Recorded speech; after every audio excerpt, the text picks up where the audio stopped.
Welcome to the City Council meeting, Monday, January the 6th. I'm calling this meeting to order. The time is now 6:30. Please stand and join me for the flag salute. Ready, begin. I pledge allegiance.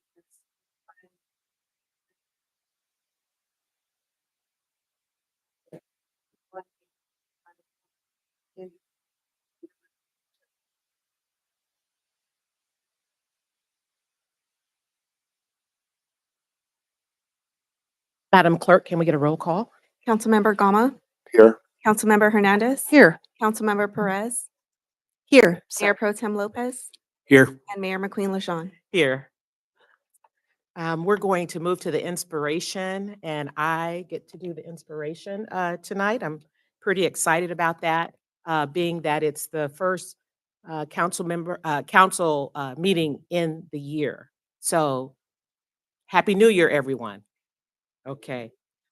I just been doing some reflection for myself over the past few months, and I'm not one to do New Year's resolutions, but I do try to make some decisions of how I'm going to move forward in the year. So I'm just going to share some of my thinking with you on this evening. So again, we're all here at the first council meeting of the year. So we're standing at the threshold of new opportunities, some challenges maybe, and the growth of for our city. January is a time for fresh perspectives, where the lessons of the past year guide us as we chart the course for the future. And while, again, I don't make resolutions, I have made a commitment this year. My commitment as it relates to the council is to not look back, unless it's to learn from the past experience to inform our future decisions, to gain perspective on current situations, or to understand patterns that might repeat. So you might ask why? My response would be Google it. Google why we should not look back in the past. And I tell you, there's nothing positive written about looking back and living in the past. So it's good to look forward. So the council is not just a body of decision makers. We are residents, we are community members, we are 5 individuals who experience and deal with some of the same issues along with the residents of Port Hueneme. So know that. So let's take a moment to reflect on just a few of our possible shared values: progress, accountability, and service. With just these 3 principles in mind, let us set our intentions for the year ahead, focusing on the long-term health and success of our community. So today, it marks the beginning of a new chapter, a new year, one filled with possibility, purpose, and collective action. Together, I'm confident we'll build on the foundations we've established, starting with all the wonderful things our former mayor shared with us at our last meeting, and as well as the staff, the leaders of this city. I have a long list of names, and I always say I don't really like to call names. I'd have to say charge it to my head, not my heart. I never want to miss anyone, but I will just call a couple of names on today. So we're here, but we can't do our job without the city leadership. That's our city manager, our city attorney. I see Commander Albertson here. I see our fire department here. Our chief, Federico's here. The police department is here. And you, the community, you're here. So collectively, we can go forward and make this city better. And finally, as we begin this first meeting of the year, may it inspire us all to collaborate, to innovate, and lead with compassion and integrity. So let's enter the new year with optimism and a renewed commitment to our mission. Thank you.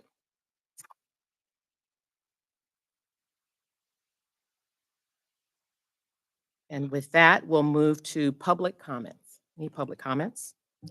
Yes, Becky Bruning, and after Ms. Bruning, it will be Mr. Ross.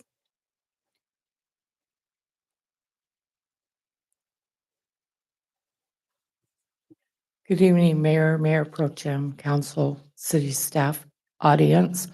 I'm here on behalf of Real Guppy Outdoors tonight. This Saturday, we're having our rod building session from 10 to 1. If you have a fishing rod that you need repaired, bring it by and we'll show you how to do it. Thank you. Mr. Greg Ross.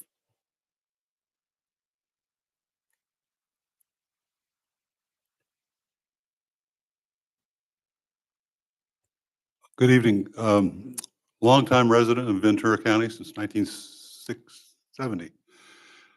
Thank you for listening. You have a hard job, and I, for one, appreciate all of you. The city, I've lived in South Oxnard, Thousand Oaks, and this city, more than any other I've been in, is very responsive. 3 nights ago or 3 days ago, we had major graffiti at Market and Surfside. I called in, it was done within less than 24 hours, and they fixed the graffiti. Thank you. We had a semi-tractor trailer rig parked on Market, doesn't belong there. Sergeant Bates, Sergeant Frederico, thank you for being responsive, and they got it out of there. This is what I really love about this city. Now I want to talk about the port. You may have seen this, you may not have. This is their 10-year strategic plan.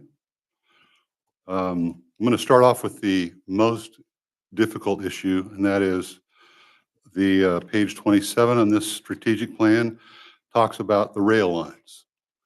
Well, to my knowledge, the rail line running out of the southeast side of the port is only used once a year for the Banana Festival. But they have bigger plans if you read this. And it's not something, I know caveat emptor, buyer beware, but this is going to disrupt the lives. And I know some of you live out towards Surfside, and I live in Anacapa View Beach Homes. But it's this rail line, if they use it like they're saying they're going to, is really going to disrupt a lot of lives. And boy, I'll be the first one at the door to get my voice heard about this, because it doesn't work for our community. Ports are a difficult topic, and you can see from here how many different recently different journalists taking on the ports and the pollution they create. And if you look at all of the West Coast ports, we are by far and away the most close in proximity to this port right here. And their pollution, we have black carbon soot on our screens. It's a problem.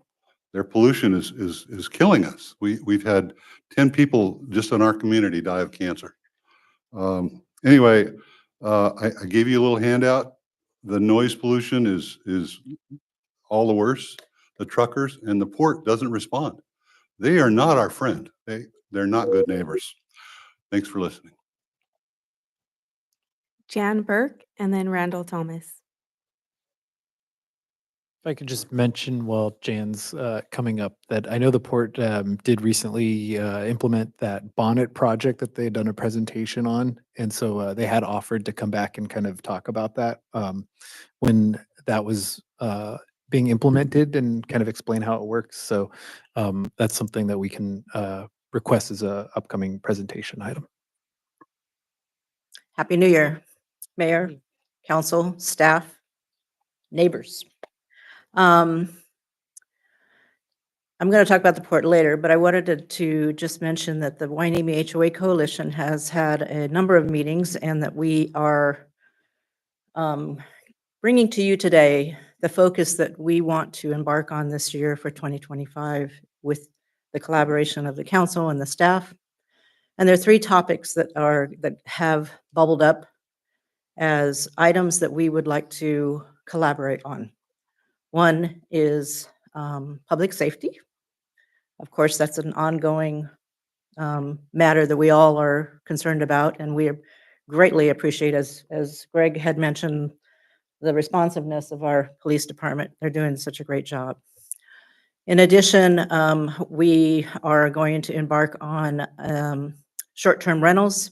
And we have chairmans for each of these, and I'll mention that in a minute. And the last would be the concerns about the port's master plan and the growth, the anticipated growth, and how that is going to impact, or potentially could impact, the quality of life of our community. So Paige LePen is here. She is our chair for the short-term rentals. Randall Thomas is here.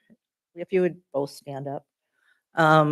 He is going to be the chair for the port.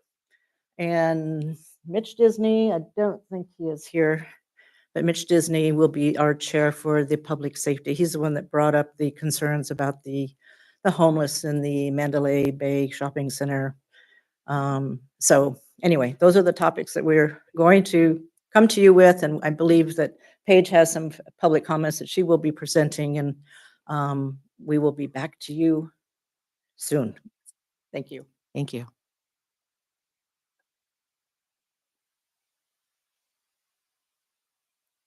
Good evening, Mayor, Mayor Pro Tem, City Council, City Staff, and everybody in attendance.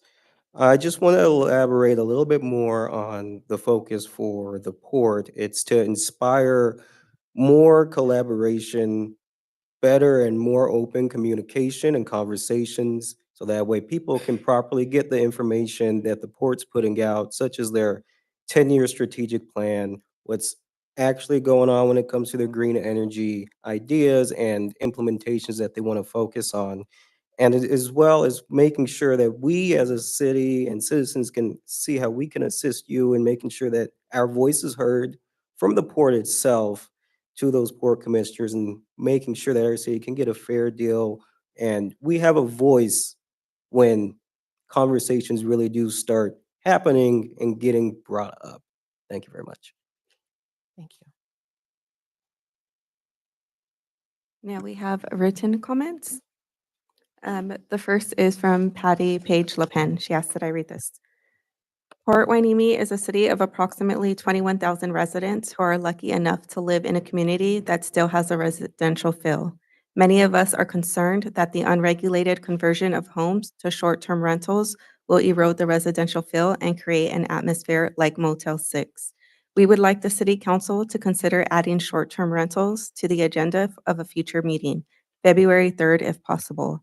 We also plan to have a town hall meeting to invite all Port Hueneme residents to attend sometime in March.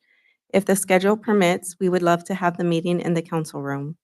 A Redfin article on February 14, 2024 by Lily Katz reported that real estate investors bought 26.1% of low-priced U.S. homes that sold in the fourth quarter. In the past couple of years, several beach cities have experienced the negative consequences of REITs buying properties purely as an investment. Investors interested only in maximizing profits are less interested in preserving the structures and communities of their investments. Port Hueneme is the only beach community in our area that does not have short-term rental restrictions.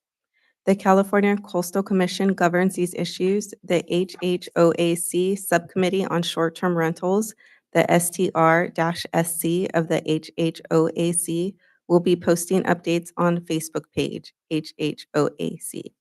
This is a complicated issue, and it will take some time for us to arrive at a plan that meets the needs of our city and our residents. If this council agrees that we should pursue this issue, city manager may contact the California Coastal Commission by reaching out to Tyler Lydell, a coastal programs analyst assigned to the city of Port Hueneme. We hope the HOAs and the city can work together to decrease the cost of enforcement for the city and the HOAs.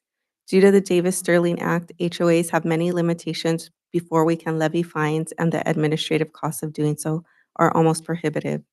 Thank you for your kind attention to this matter. Patty Page LePen, Chair, HHOAC, Subcommittee for Short-Term Rentals. See Ventura County Star, December 5th, 2024, for additional details. The next public comment is from Mary Serrato. Hello, good evening. I am writing this email regarding the council member who is trying to get rid of all the good things our city has gained these past 2 years, as well as our city seems and feels safer than ever. There are a lot more youth involvement. My boys have benefited so much. I and my family are so very thankful for the new chief. He has shown care for our community. Our city of Port Hueneme has gained so much with new events and activities for youth and family. I surely want to thank him from my family and myself. I feel that our city does need and want city councils who want and look for the best interests of our community and city. Thank you. Here's my contact if needed. The next is from Dulce Setterfield. Comment by Ms. Dulce Setterfield, a longtime resident of Port Hueneme. Greetings, Mayor McQueen LaShawn and all council members. I'm voicing support for goals identified by Patty Page LaPen in her commentary about short-term rentals or STRs. While Ms. LaPen's talking points reflect the solidarity of a Hueneme HOA Coalition Committee, I speak as a fly on the wall witnessing repeated pushes by real estate agents to present condominium units close to the beach as golden opportunities for STRs. I encourage you to address STRs as you update your local coastal plan and coordinate with other relevant matters. Please consider lodging, licensing, and taxation and prudent levels of inspection and enforcement oversight. You can find examples along our coast of what other municipalities are succeeding with or aiming to improve with regard to STR regulation. I've looked as far away as Port Angeles, Washington, a waterfront city slightly less populated than ours. It's a gateway to attractions such as Olympic National Park plus the Black Ball Ferry to Victoria, British Columbia. Port Angeles considered capping total STRs not to exceed a certain percentage of housing stock. The vote turned out 4.342% cap, although a lower cap was initially favored. Elected officials did not choose an option their staff recommended. Robust public input helped those officials to find the best way forward in 2024. A city like Port Angeles is not subject to the policies and processes of a coastal commission like Port Hueneme is with regard to lodging accessibility. I ask that you not delay in facing STR issues now impacting our community. Those issues aren't going away by themselves. And I have one final comment from Jeffrey Scarberry. My comment is regarding part of the last meeting in December. Apparently, a majority group did not want Mr. Gama to be mayor pro tem, even though he has served on the council for 6 years. I think the public deserved to hear a clear explanation as to why that was the case. Those on the dais who did not support Ms. Hernandez for mayor pro tem appropriately stated their reasoning. As the process played out, it appeared there may have been some prior discussion by at least a couple of members on that item, which is unfortunate. As we enter a new year, hopefully everyone will work together and be nice while keeping the best interests of the city and its people the number one priority. Thank you, Jeffrey Scarberry, and that concludes public comment. Thank you, Madam Clerk. We'll move to the agenda approval. May I have a motion and a second? So moved. Second. Thank you. Madam Clerk? All in favor? Aye. Aye. All opposed? Hearing none, motion passes unanimously. Do any members of the council have any conflicts of interest to disclose for any item on the agenda? No? Thank you. And we'll move on to our presentations. First, we have a recognition in honor of the police chaplain. City Manager. Thank you. And I'm going to hand it over to Chief Federico, who will present the recognition of Police Chaplain Merrick Carter. Good evening, everyone. We are here tonight to recognize and honor the 25 years of service that Police Chaplain Merrick Carter has devoted to our city. Merrick, come up, stand next to me so we can be all embarrassed and stuff, standing next to me.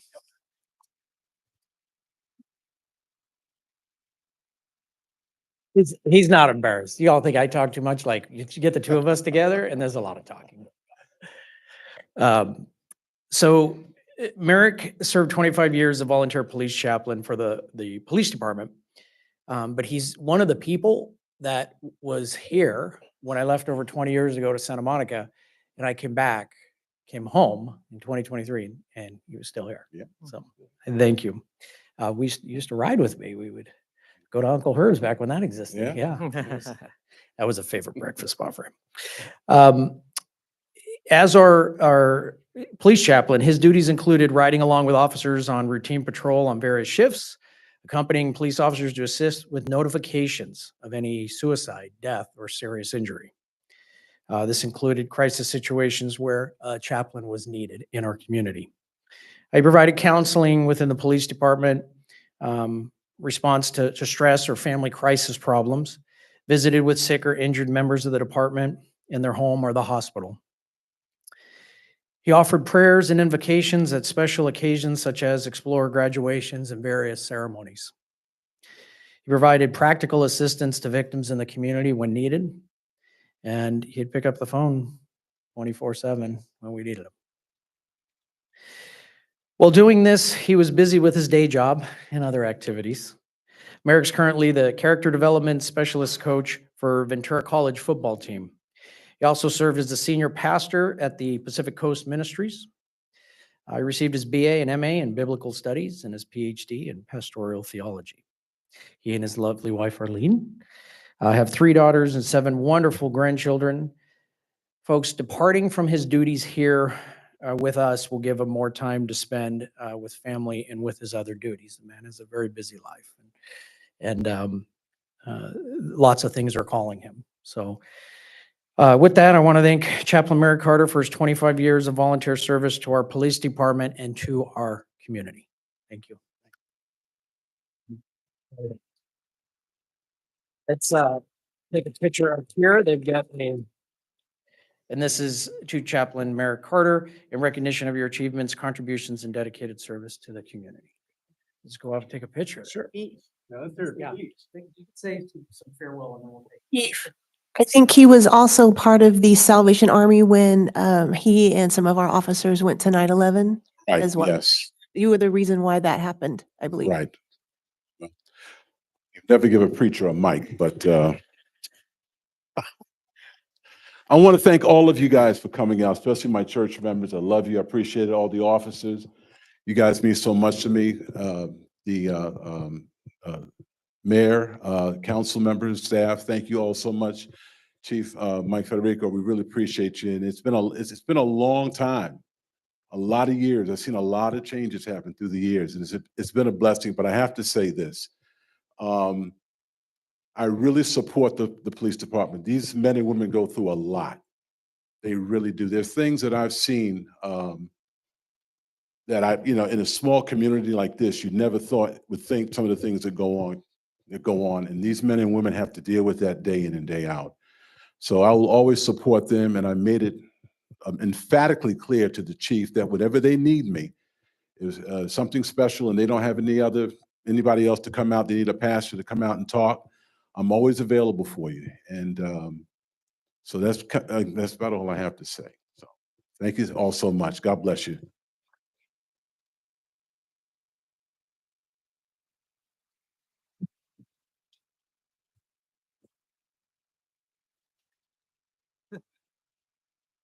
Stand on a chair.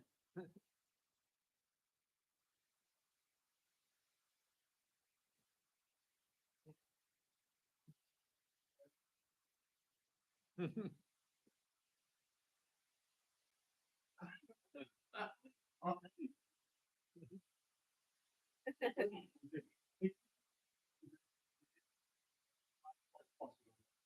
thank Arlene, my wife.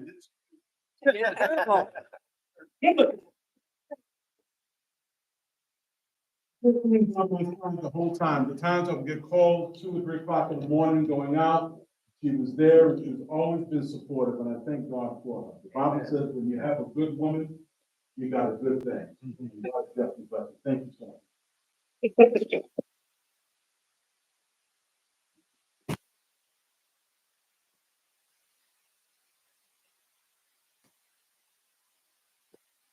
Come on, please. Okay.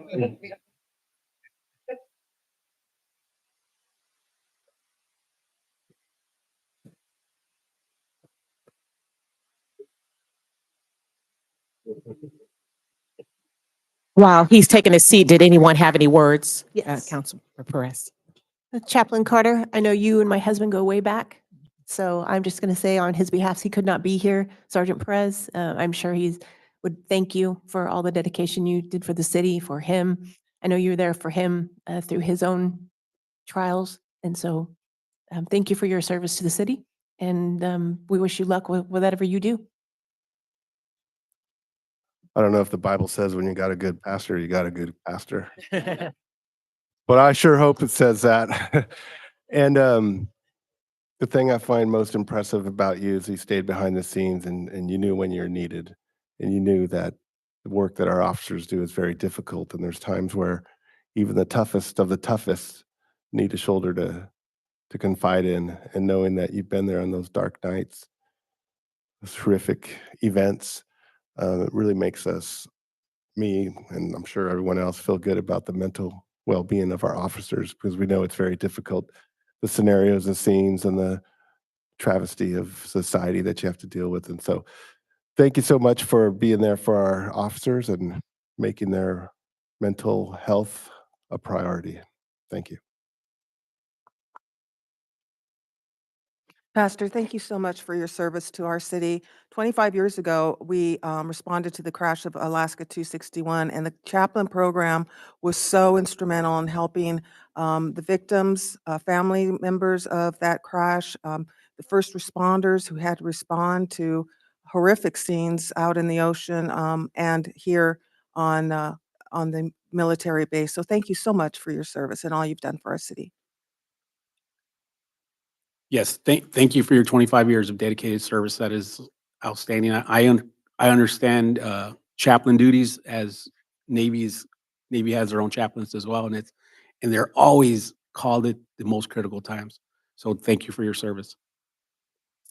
And thank you for your service. But I'd like to say thank you to your wife. As a PK, I understand what it is when your spouse has to go and take care of other people all the time.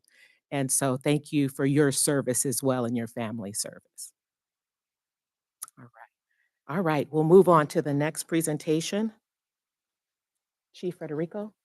Yes, thank you. And so the next presentation will be presented by Chief Federico regarding what we're calling our second phase of developing our culture of wellness within the police department.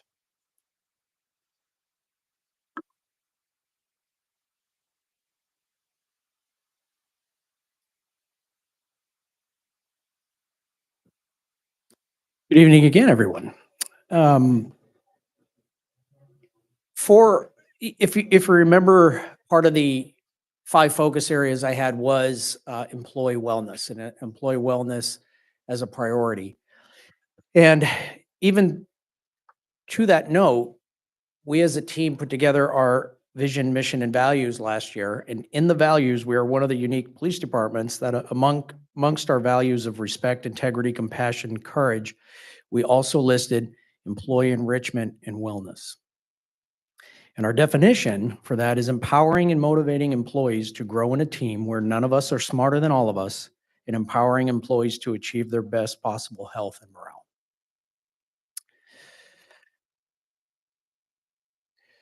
So, peer support. We were blessed to have a chaplain program in this department for many years, but missing from a true wellness campaign within the department was a dedicated peer support team. The history in peer support in private industry is, you will find some in hospitals and trauma centers, but history of peer support in law enforcement and fire and other public safety agencies really took off about 20 years ago.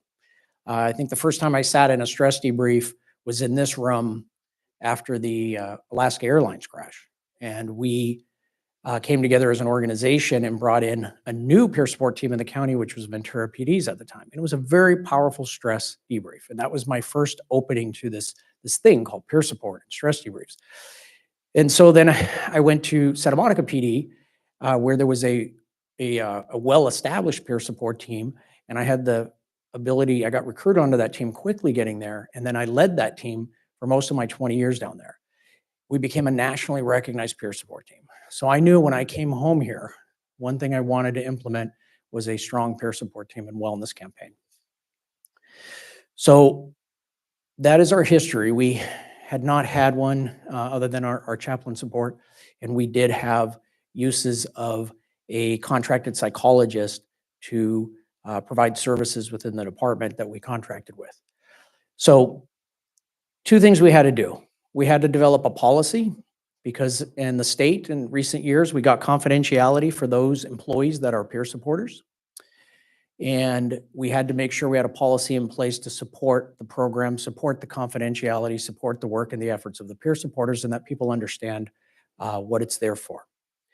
So the department chose its first two peer supporters, and I put it out to their peers to choose who it was. And just to give you an idea of the culture of the organization, they picked two tenured employees that were also supervisors. And that's not normal, but that's what the team chose. And they had chose Roque Lopez Jr.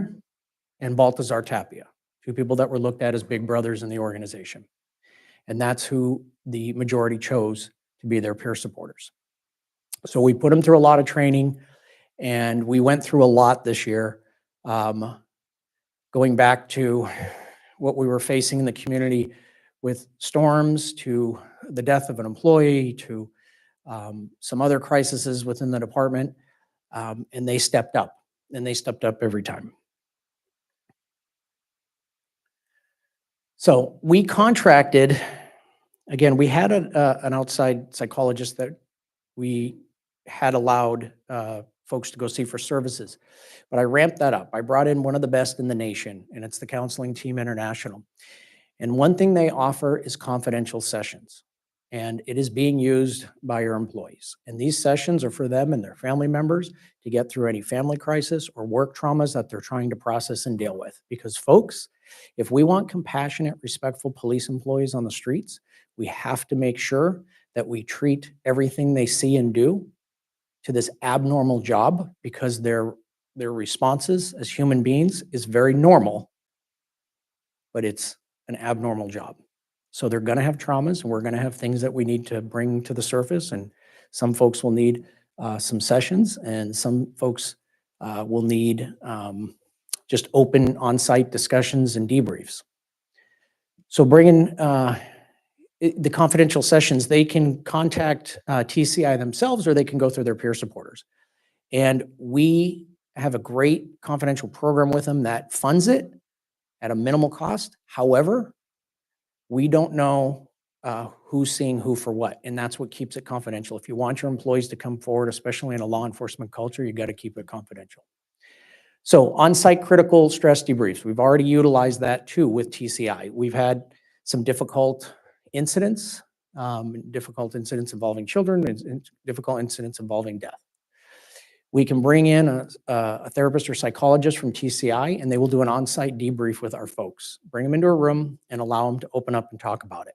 It's called processing our traumas. So if we process these traumas, they don't linger on us and make us the crusty copper on the street that you don't want to see. This is how we process, we get things out, and we do it as a team, as a PD family.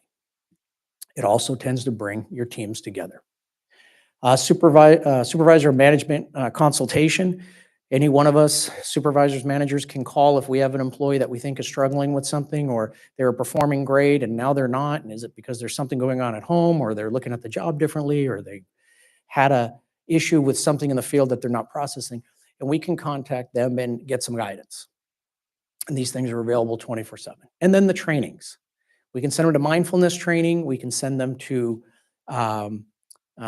literally breathing training. There is, our peer supporters go to a lot, but we have some available for our employees. We are looking at things like mobility training. So some of the things we did internally to change our environment, in addition to bringing TCI and peer support, was communication centers, regardless of how busy they are, there are times of the day where they have that spontaneousness to be busy, and it's very stressful. So we realize how we move patrol to cover the busy times where the highest volume of calls are, in order to be an effective response for the community. We also realize we got to look at the dispatch communication center to make sure that we are adding staffing where it needs to be, so one person isn't having the majority of stressful day because one or two people are trying to juggle the most critical points, but we can move some staffing around, which we did to allow folks to get up and walk around in the room, take a break, step out, especially after a difficult call.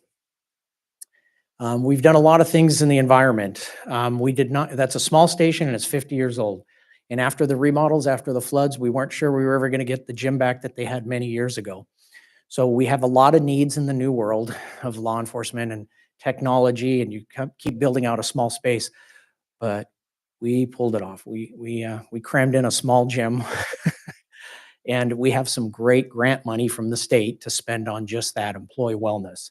So we're buying a great wall-mounted fitness machine that the team picked out themselves. They researched, and then we're also going to get a good treadmill with a TV in front of them. So even if a dispatcher wants to take their break and go relieve some stress on a treadmill while somebody else is covering the shift and they take their break, they can do it.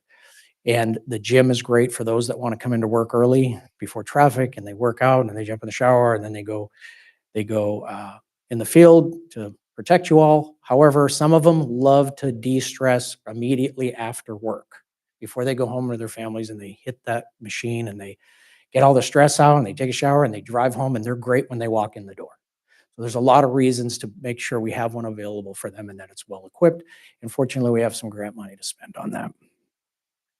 If you also notice that we're almost finished out building out the station after the remodel, after the floods and everything.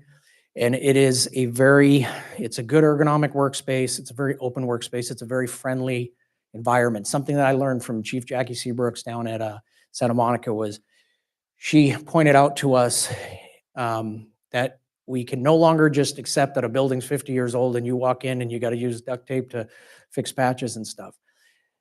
If you want people to be comfortable in their workplace, you've got to invest in that workplace. And so we have made it very comfortable, sensible expenditures, but we've made it comfortable and open workspace.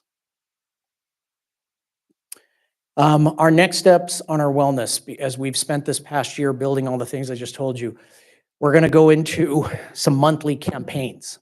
And that's usually after the holidays, it's a good time to start the nutrition campaign. So like, for example, for February, all of us will be able to present through the campaign through the month to each other who's got some of the best nutrition ideas, whether it's the Mediterranean diet, which is taking off right now, whether it's us intermittent fasters, whether it's the keto folks. There's all kinds of things out there. And the way I changed my diet and everything was from a wellness program at my former agency. And I started to listen and I got to pick whose was the best and what worked for me. Fitness. Now we're going to get that gym up and running, get that equipment, and there'll be some fitness challenges. And it can always be a fun competitive nature, but we might have some fitness challenges amongst the team, but we're going to push some great exercises. It doesn't have to be what I call the cult of CrossFit. Honestly, it's really like there's a whole group of people that are everything CrossFit and that's how they live. Well, it doesn't necessarily work for me. I prefer the old school method of rotating through my machines on a timed matter. And if you have something that works for you, maybe talk to somebody else about it and get them on your routine. So mobility and ergonomics. I've seen great success in mobility training in employees. Every city should look at it for not just their police employees, but public works or anybody else. So there's a lot of good mobility training out there. I've taken some very tenured police officers in my past practices and shown them how they can lay on a mat with a good teacher and show them how a tennis ball on the ground can change their life. Maybe we reduce some of those injuries and reduce some of the strain that we get as we get older carrying all the equipment. Ergonomics, I talked about some of the changes in the department. So when you have a coach come in that specializes in ergonomics and reminds everybody that just because we're tough coppers and we have to jump out of cars doesn't mean we can't turn with both knees first and step out when you have to on most occasions, or how you're sitting at your chair, or in the world of cell phones, everybody's forgetting. And of course, we have to use them at work too.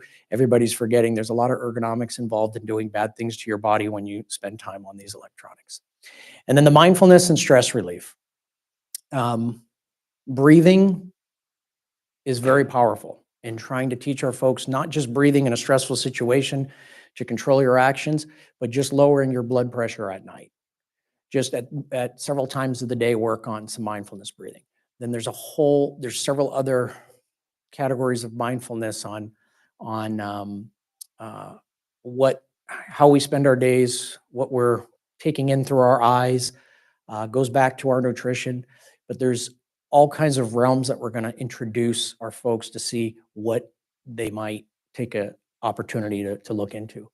And then as much stress relief as we can. And I do plan to send our folks to some of our stress relief, some team building workshops and stuff, and some of those will build out also some stress relief. So understand this has been something we've worked at since I arrived. We've built out a lot, but there's more work to do, which will be these campaigns over this next year.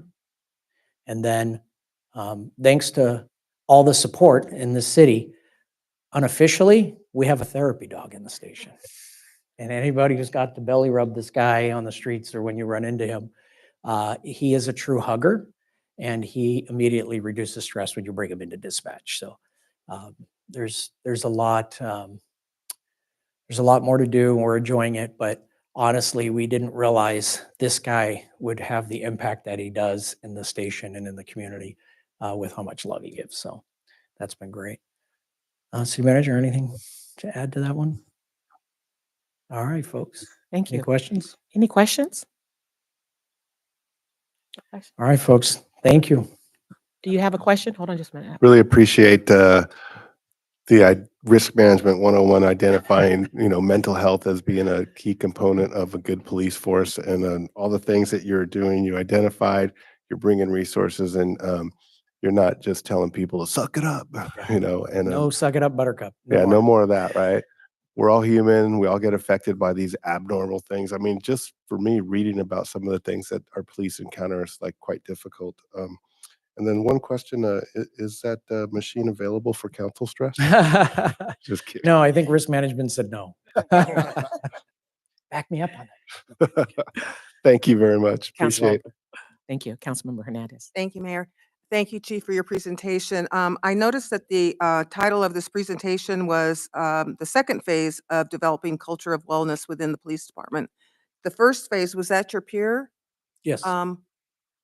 Your peer employees, and then the counseling team that was part of that too? Okay. Is there going to be a phase 3, a phase 4? Well, it's just, Where do you want it to take this wellness program? What's your future ideas for that?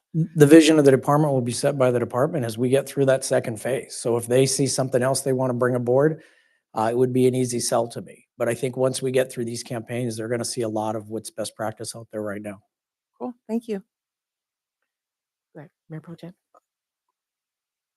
Chief, thank you for your presentation. I do have a question. The peer-to-peer counseling, how many officers have actually participated in that? It's been active? Yeah, several. So we maintain the confidentiality. So I can't give you any exact numbers, nor can I give anybody exact topics that were helped through. But I can say it has been utilized. I mean,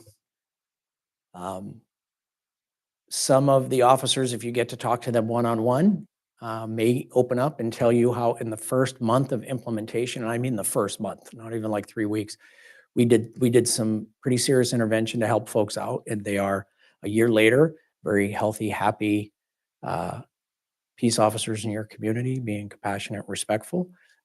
We needed some TLC when we had a dispatcher die of cancer. We lost Ivan, and that affected the department greatly.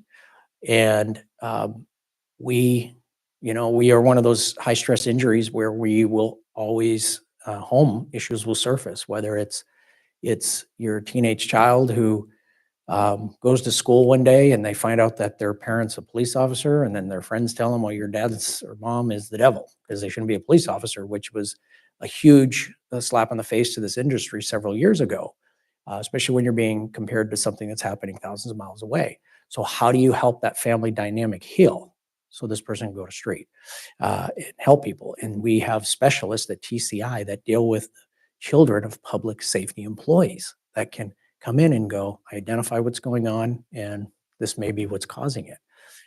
We might have somebody that was married before they got into law enforcement. And then we change, as everybody says, we change. And so we want that marriage to last through this career. So they might have needed somebody that specializes in public safety marriages to help them say, this is how your spouse has changed, but this is what you can do when they get home. And there's a whole routine for that. And there's a lot of tools to use, a lot of tools you can use to make things work when you think this person's changed too much and it's beyond a marriage, and it's not. So, and there is always an occasion where we've just seen too much. I will tell you, I didn't have the peer support and stress debriefs as my first 10 years as a peace officer here, but I had a lot of it at Santa Monica. So I could tell you going back 10 years, so 20-something years on in the job, I'm a field supervisor and I'm hearing the drowning baby call come in. It's not one that I had gone to in recent years. It's the ones from the beginning of my career that never got processed. We never got help for. We didn't open up, we didn't talk about it. Those are the ones that come back and they're sitting in the back of your brain. But all the other ones that we went to a stress debrief about, or we talked to a therapist about, and they talked to you about processing it and we made it go away. It's gone. We don't just want our folks to survive this career and get to retirement. We want them to thrive in this career and get to retirement. You know, it's so there's been help there. So, but we maintain that confidentiality respectfully. No, it sounds very positive. Thank you. Yeah, thank you, Chief. I did have one question, and you mentioned the confidentiality, understand that.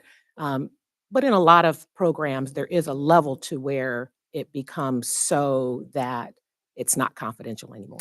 Right. So Right, we so got a there's- law passed several years ago in the state that provides, it's not the full privilege communication that you would have with clergy or lawyer or doctor, but there is limited confidentiality.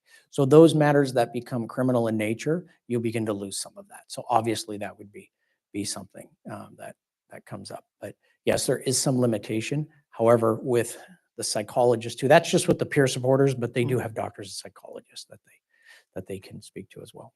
Thank you. Any other questions? If not, thank you so much. Thank you, folks. We're going to move to our third presentation, City Manager. Yeah, and the third presentation is a proclamation for Martin Luther King Jr. Day. I believe Mayor Pro Tem Lopez is going to actually read the proclamation. And then after he does that, I wanted to just kind of give an invitation for the event in Oxnard. So we will start with the proclamation. So this is the proclamation, Martin Luther King Jr. Day.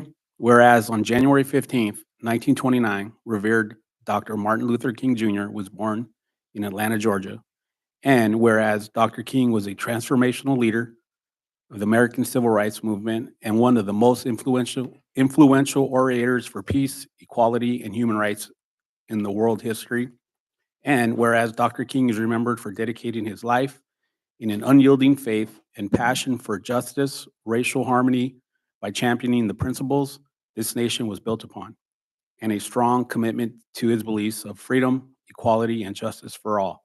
And whereas Dr. King envisioned a society where individuals were not judged by the color of their skin, but by the content of their character. And whereas Dr. King sacrificed his life to spread a message of universal equality and justice that was displayed by his efforts to end racial segregation and discrimination through civil rights, disobedience, and other nonviolent means, such as heroic leadership in the 1955 Montgomery bus boycott, the 1957 Southern Christian Leadership Conference, the 1963 March on Washington, and the Selma to Montgomery marches in 1965. And whereas Dr. King words continue to resonate with the world today by reminding us of the imperative to continue the fight for justice, equality, no matter the opposition, because the ultimate measure of a man is not where he stands in the moment of comfort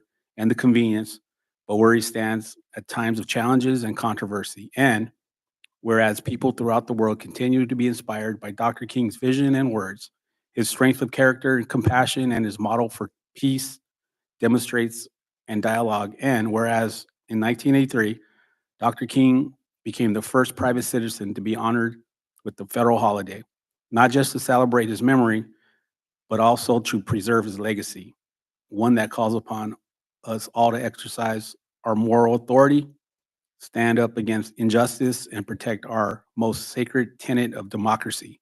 Now, therefore, be it proclaimed that the City Council of the City of Port Hueneme does hereby proclaim January 20th, 2025 as the Dr. Martin Luther King Jr. Day, proclaimed this sixth day of January 2025.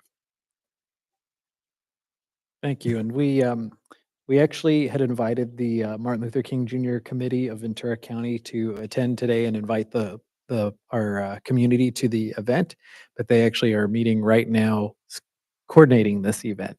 So we had a little bit of a timing snafu, but so they're working hard on this event, but we told them that we'd still get the word out and we'd still invite our community to participate. And so we have it up on the screen. It is Monday, January 20th, starting at 8 a.m. There's the Freedom March from Plaza Park at 5th and C Street in Oxnard that will march to the Oxnard Performing Arts Center. And then at 9 a.m., there's the observance program that is going to occur at the Oxnard Performing Arts Center with keynote speaker James Joyce III, and the sorority speech contest winner Sebastian Kempton will be at the observance program. And so the committee made sure they let us know, invite everybody to this event, Monday, January 20th, 8 a.m. March and 9 a.m. program. So everybody's invited, and we'll try to figure out a few other ways to get that information out to anybody who maybe hasn't heard about it or isn't watching the meeting. But and we'll present our proclamation to the committee between now and then. So thank you. Thank you, Councilmember Gama. Yeah, just over the last several years, I've spent Martin Luther King holiday in Ojai with the Ojai Youth Foundation. And I think I'm probably going to be out there again this year. And it's a wonderful a day. And I just want to make mention that if you don't see me at our event, know that I'm with the kids of Ojai. We've developed a relationship, and the theme out there in Ojai is vitality in community. And the quote of Dr. King is marching forward together. And so I find Hueneme Beach Cleanup introduced me to these kids, and we've had a relationship now for, I think, 4 or 5 years. But it's just wonderful to participate in any venue where you're focusing on the message and the attitudes and where we are today. And it's hard to believe that when I was born in 1963, that there was considerable discrimination still occurring in our country. And so I'm so proud of the fact of where we are today and how we have, look at our diverse group up here. And then being able to reach out in the community and participate in the messaging and the vision of MLK, which should be the vision of all of us. And I believe it is. And I think we're making great progress. And I love being a part of this country and this community. So thank you, Dr. Martin Luther King.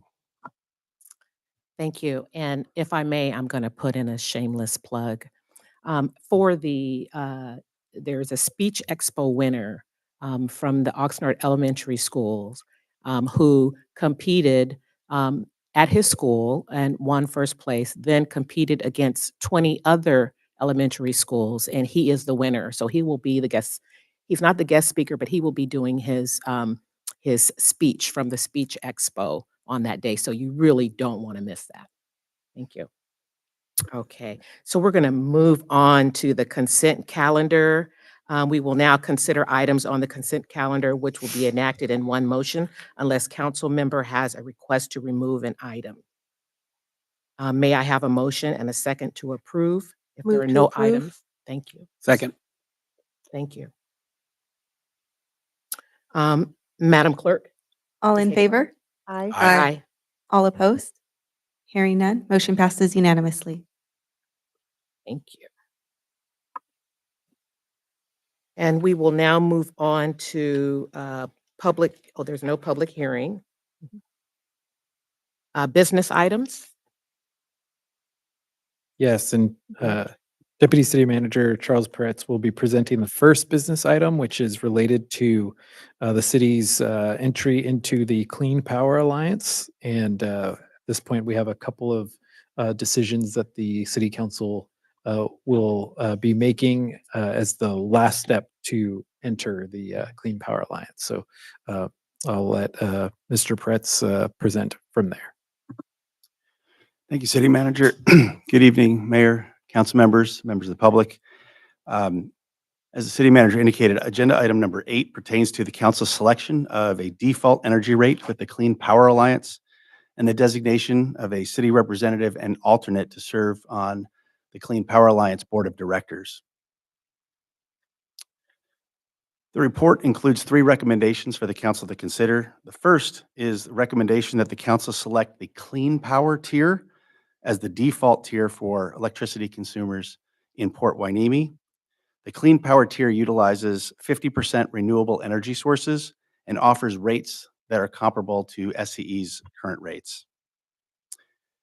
Rates for energy supplied to streetlights are calculated differently and would increase the city's costs significantly. As such, staff is recommending that streetlight accounts remain serviced by SCE. Lastly, the recommendation includes the council discuss and take action to appoint a council member that would serve as the city's representative on the CPA's board of directors, and as well appoint an alternate that would serve in the representative's absence.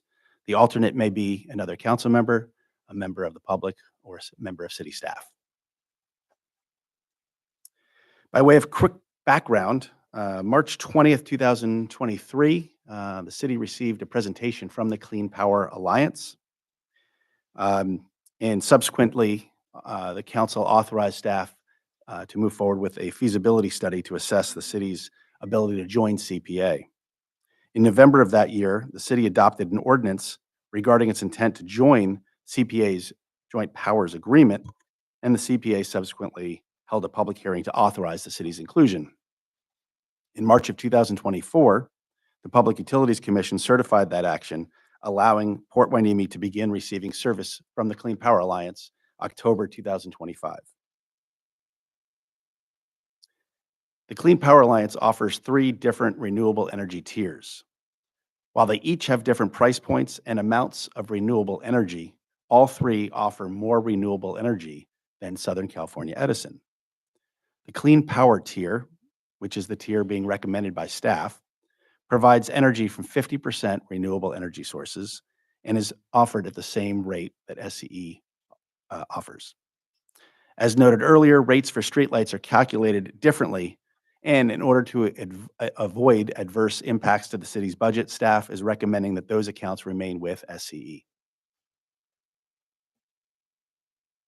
A key component of the transition to the Clean Power Alliance is public outreach and education. The Public Utilities Commission requires that the Clean Power Alliance send 4 written notices to impacted customers, 2 before the transition and 2 after the transition. In addition to that requirement, the city intends to work with CPA to utilize various city resources to help spread the word.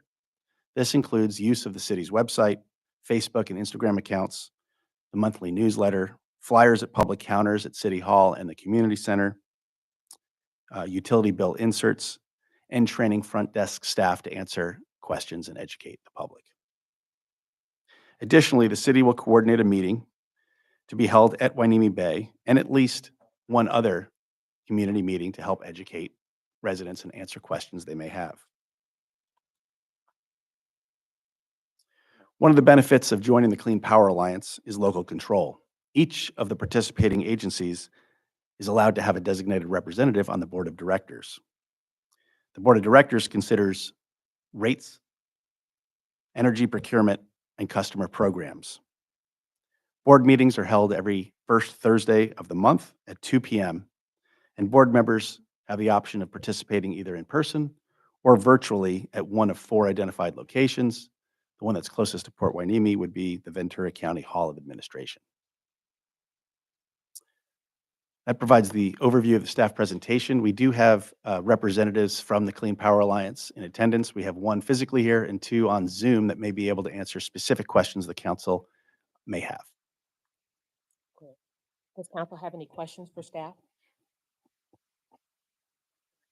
Yes, I'm not an electrical engineer and I certainly don't know everything, but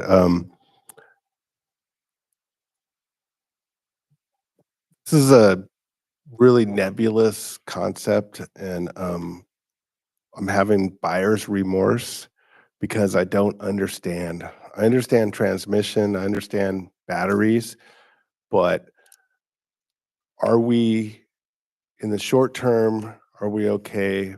But in the long term, when demand increases and the needs for more electricity is upon us, are we going to be able to meet that need? And I'm looking at the clean energy representative.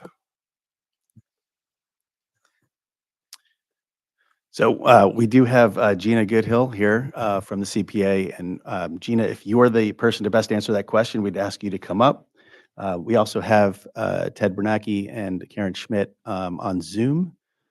So if they're the best people to answer that question, we'd ask that one of their. And so in follow-up to what I just said, so my concern is that as time moves forward, that we're locking residents into a higher price for energy down the road. And I'm just wondering if you could help us understand, because my understanding is the transmission lines are going to be the same.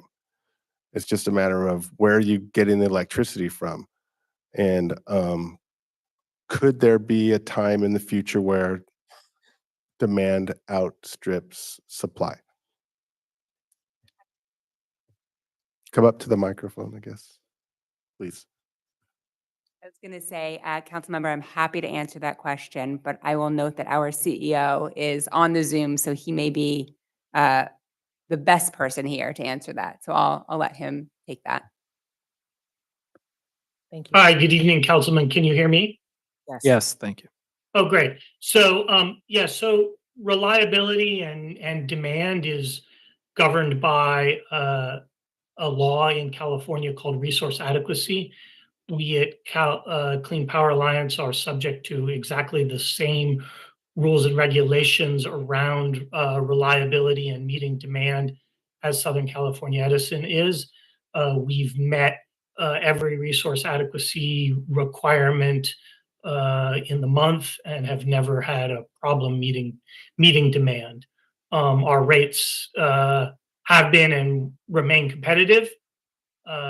So I'm pretty pleased with our track record so far over the last 7 years in meeting those reliability needs.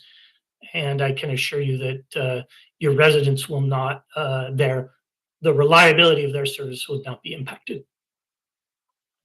So is CPA like a broker, the middleman in between where the energy is sourced and then bringing it to our community?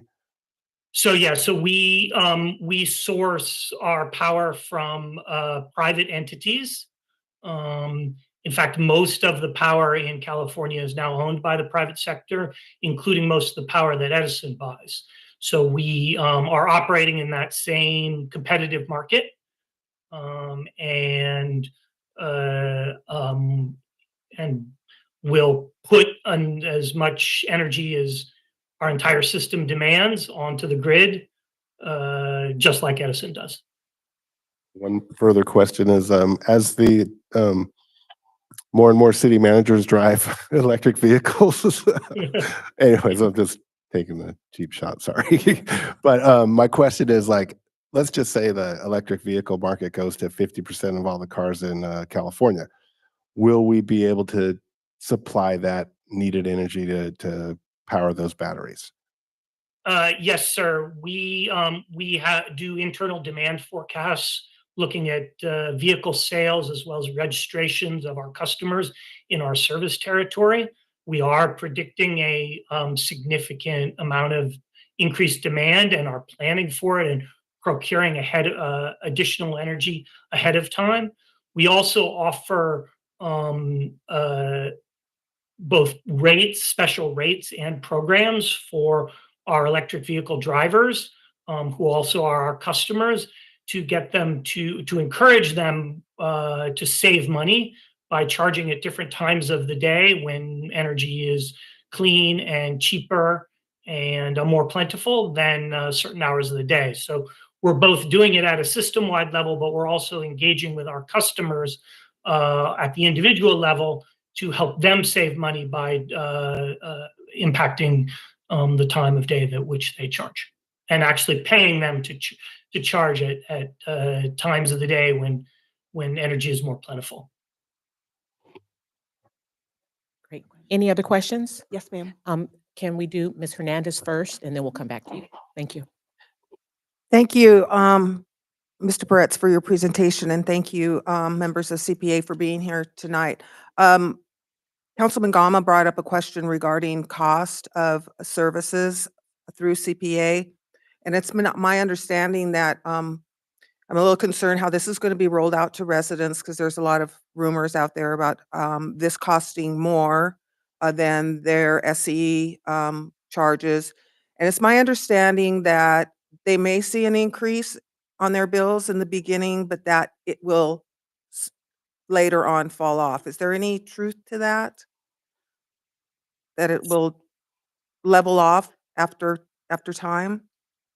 So depending on what rate a customer chooses, or in the case of the decision you're going to make this evening about what the default rate is, whether or not they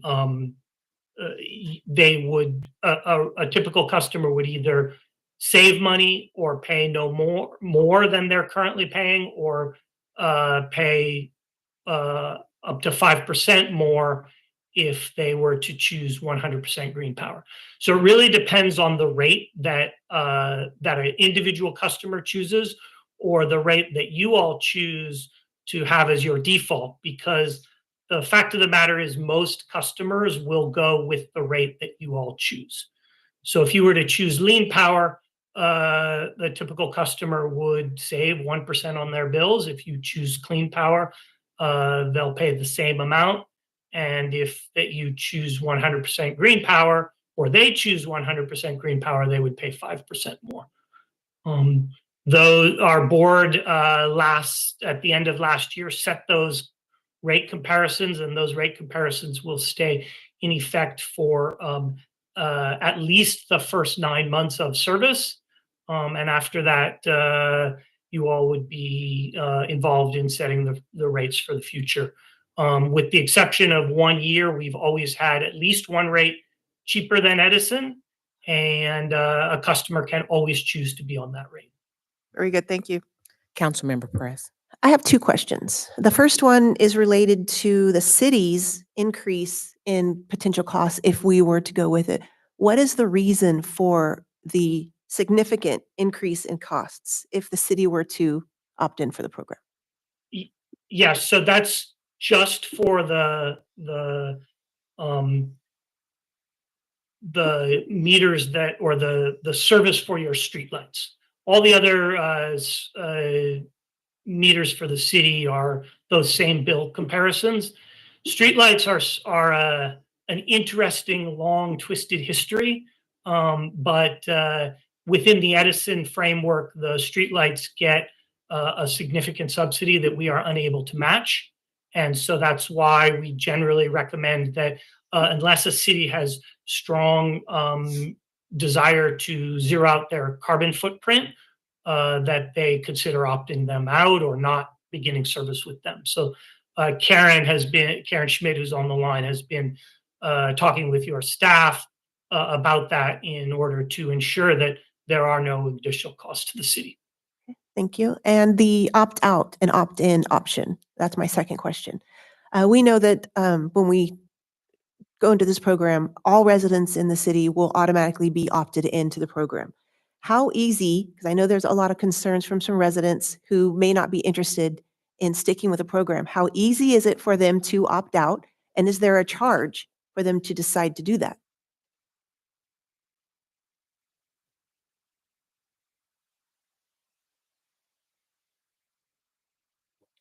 Sorry, I was you'd think after 6 years I would have been able to find the unmute button. Um, but I found it. So it is very easy to opt out. It takes less than 5 minutes. People can do it either online or by calling our call center. So we have a space on our website. They can send an email or they can call the call center. Via the call center, there's an automatic, interactive voice response. They can do it or they can talk to a rep. We have a 60-person call center here locally. It's not an outsourced to any foreign country. It's unionized. It's a high performing call center. Folks can opt out quite easily. And we generally do not have trouble with meeting those requests. What about the charge? Is there a charge for a resident to decide to opt out? There is no charge to opt out from CPA. After the first 60 days of service, Edison can charge a fee. The current fee is about 50 cents To go back into the Edison system? to go back into Edison after the And- first 60 days. Is there a deadline? Say we start this program, all residents are opted in. Is there a timeline when they have to opt out before they're committed to the program, or can they opt out They whenever? can opt out at any time.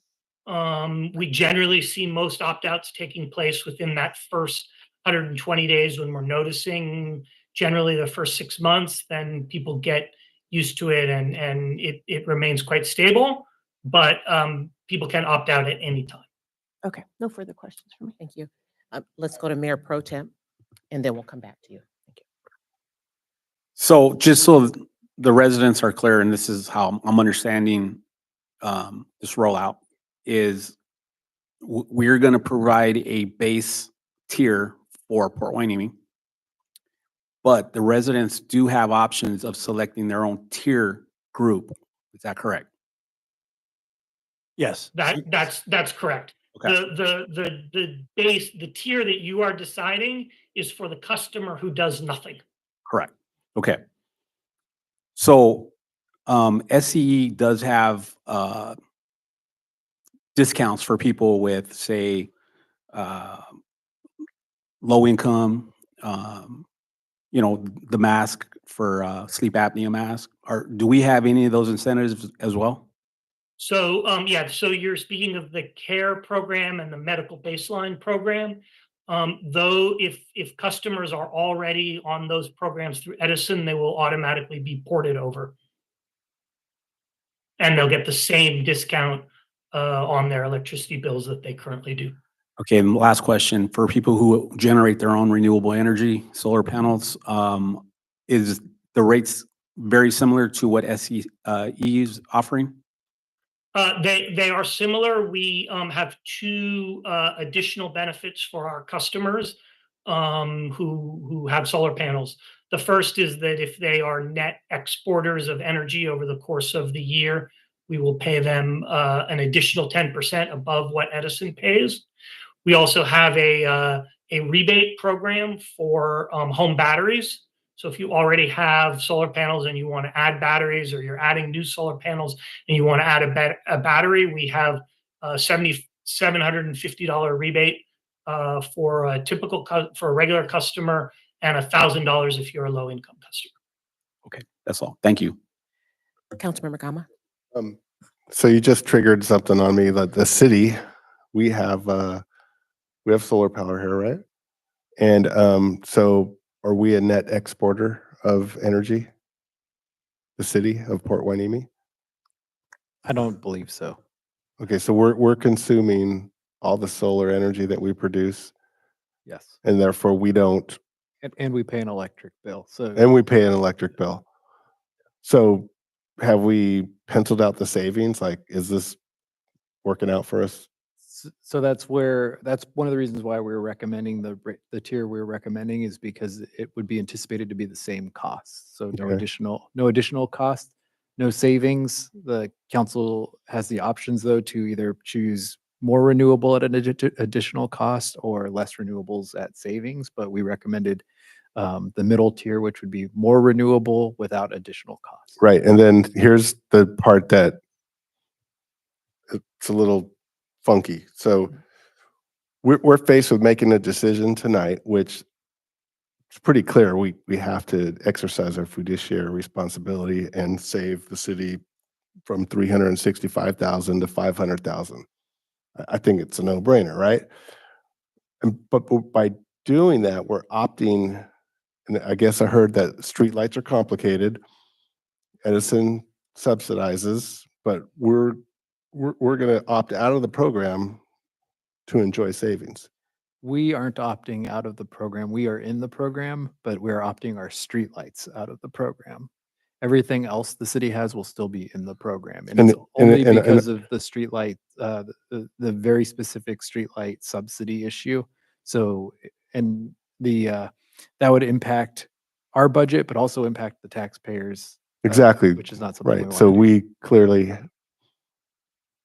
need to go with that. So then, and this is complicated. So again, I'm trying to answer the questions that the ratepayers, our residents may have. And I know there's a couple out there because I saw a little bit of conversation going on today. So is every ratepayer going to be rolled into this program? And then if you want out, you have to opt out. Is that correct? Correct. Okay. And we're being told that it's really easy to opt out. You make a phone call or you go on a web page and it's real simple. Yeah, and I'll just make one positive note is that at this point, early on, this was kind of like a leap of faith, but at this point, every city around us has already joined. The rest of Ventura County, I believe all cities in Ventura County have already joined and have already opted in, Okay. and dozens of cities in LA County and Orange County. So if you have it in your budget to pay 5% more of your electricity because you're going to go 100% clean energy, then go for it. But if your budget can't handle that and things are tight, then you could go with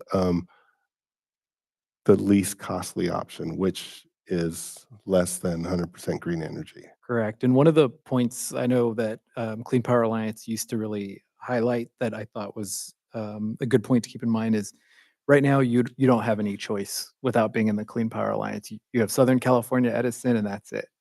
With this, you have choices. You have Southern California Edison if you don't want to be part of this, or you could opt to 3 different tiers within Clean Power Alliance. So it actually is choices. I think the thing that is hard to get used to, and the one part that's scary for people is by opting in, everybody moves to it, but then you actually have 4 choices essentially that you don't have right now. So the challenge for the 5 of us is to be able to answer questions accurately when they come at us in the public. And that's where I feel we may need a little help. I did see some conversation today and I had to recall like, oh, wait a minute, where are we at with this? And trying to recall what we did. And so can we break it down? Do you have any material for us to give us the talking points that we could get out on social media? And hopefully the 5 of us could be not experts, but be able to answer the basic questions. Yeah, and that's what part of what we talked about with Clean Power Alliance was making sure that we get materials to do outreach, and we're looking to try to schedule.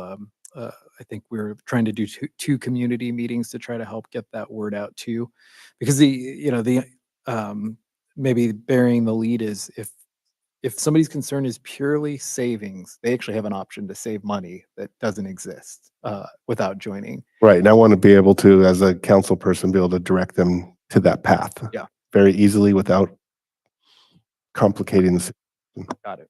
Okay, go back to you, Charles. I just You have- wanted to add that the next phase after the council were to take action is to move towards the public outreach and the partnership between CPA and the city.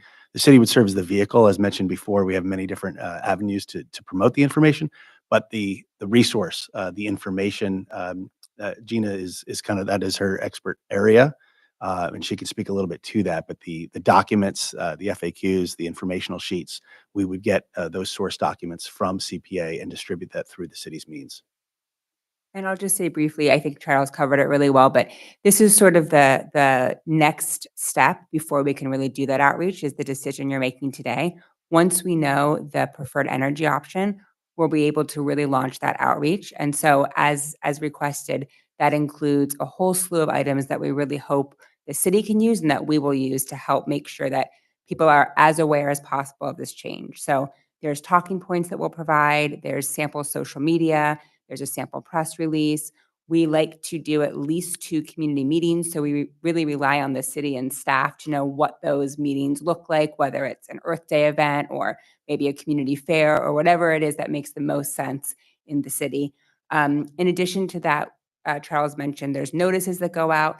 Those notices not only explain how to opt out, they also explain how to opt up if you want to, how to opt down, what the benefits are of Clean Power Alliance. There's fact sheets we provide. There's frequently asked questions. So really, once this decision's made, we are very excited to partner with the city on whatever the outreach is that you think best suits the city and really building off the experience of the past 35 cities that we've already had join Clean Power Alliance. Great, thank you. I think we've heard everyone's questions. Great. Okay.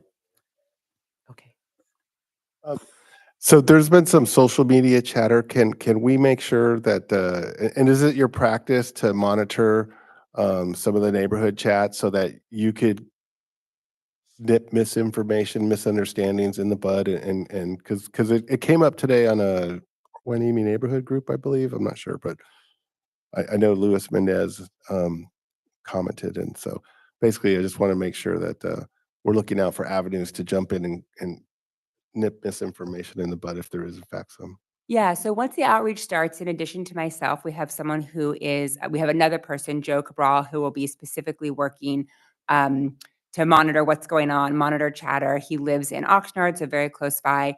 And I'll say, it gets tricky with social media, with Nextdoor specifically. That's something that we really work closely with the council and staff on because only people that live in a particular city can see what happens in Nextdoor. So if it's chatter on Nextdoor, then we work closely with city staff and with council members to really monitor that.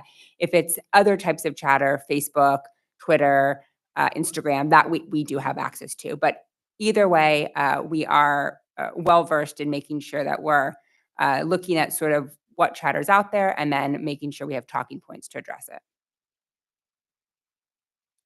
Great. If there are no other questions, we'll move to public comments. Madam Clerk? We have a public comment from Luis Mendez.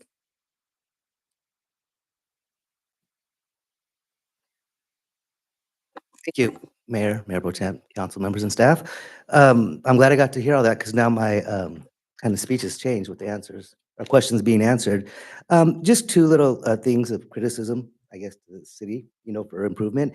One, I don't like, a lot of people don't like the mandatory opt-in where you have to opt out. I think to require us to go do our homework and go and take steps to get back to where we want, I think is inconsiderate. And the other criticism is the way this program has been rolled out. I'm actually sold on the energy and the environment and stuff like that. But I think the information that has been passed to the community has not been very fluid.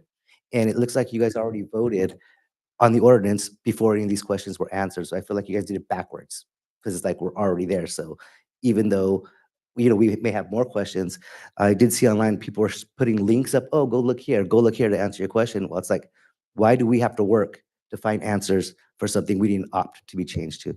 So like I said, that kind of changed my opinion a little bit just listening to the answer. So I appreciate that.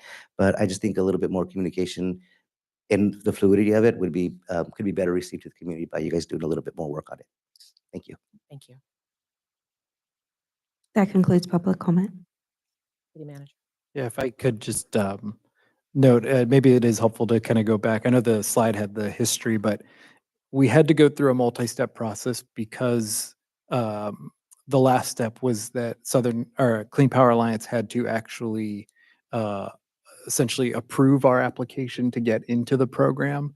And so that's what's been happening over the last maybe 7 or 8 months, maybe, I might not be exactly right about that time frame, but that's sort of that awkward pause. And so we had talked about joining it in the past. We had talked about what we expected the rates to be, but we had notification from Clean Power Alliance during the holidays that we had been accepted in and that we were ready to take the next step. And so we are bringing it forward. And then I think to our Clean Power Alliance partners' point is, and now we're ready to start getting the information out to people about what those rates are actually going to be here in Port Hueneme, but we need to pick our rate to tell people what that default is. So it's sort of, it is the process. I think the criticism that is fair, and I think we all feel this way, is the part that probably is going to frustrate people is the automatically being opted in. I wish that didn't have to happen, but that is the way it works from a utility standpoint. So it is just the way it has to happen. We don't have the option to join it without opting everybody in. So that's the one drawback at this point with the program. But as we said earlier, 35 cities have gone through this process. I know Clean Power Alliance at one point had put out some numbers. I don't think this is anything that shouldn't be repeated, but I think it was something like 90% of people don't opt out. And so once they get the bill and they see the difference, they are happy with it. So it's nobody likes to be forced to do anything, but the vast majority of people are staying in the program and are happy with it after it happens. So thank you. Thank you. Madam Clerk, does that conclude the public comments? Yes. Thank you. So the recommendation is to select the Clean Power tier as the City of Port Hueneme's default renewable energy tier with the Clean Power Alliance, which based on estimates provided by Clean Power Alliance is anticipated to keep costs at the same level as standard Southern California Edison rates. 2, authorize staff to take action needed to exempt the city's street lights from the Clean Power Alliance due to those being assessed differently, resulting in an anticipated significant cost. And 3, appoint a city representative and alternate to the Clean Power Alliance Board of Directors. May I have a motion and a second? I'll move approval of the recommendation, but do we have to have a discussion on the appointment now? Okay. We'd recommend, yeah, just including within that an appointment for a representative and an alternate. Great. I second. Okay, so I'd like to throw my name in the hat for being a primary member of the board for CPA. And I'll tell you why I'm interested. I also chair the Ventura County Regional Energy Alliance, so I think it's really important that those two entities tie in. And I'm also able to attend in person the meetings that are held on Thursday afternoons at 2 o'clock in downtown Los Angeles, since I'm already there attending the Southern California Association of Governments meeting. And I've been encouraged by other cities who sit on the CPA to join that group, and they said it's much to our advantage to do so in person and attend those meetings in person, because there's a lot more value in the discussions that are had if you're there in person. I'd like to second both motions, if that's okay. So, I don't know So about it would've an been a- alternate. so Yeah, I was gonna say, we would need to decide if we want to have an alternate, and B, I know that was a proposal. I didn't know if I didn't catch if that was So, a motion. maybe can we do this? Can we do 2 motions, approve 1 and 2, and then go to number 3? That's a good idea. Yes. So is there a motion and a second for number 1 and 2, recommendations 1 and 2 only? Oh, just for one only? Okay. Just 1 and 2. So is there a second Second. for 1 and 2? Thank Second, you. 1 and 2. Okay. And Madam Clerk, can we get a vote? All in favor for those of 1 and 2? Aye. Aye. All those opposed? Motion passes unanimously. Great. So now we'll go to number 3, appoint a city representative and alternate to the Clean Power Alliance Board of Directors.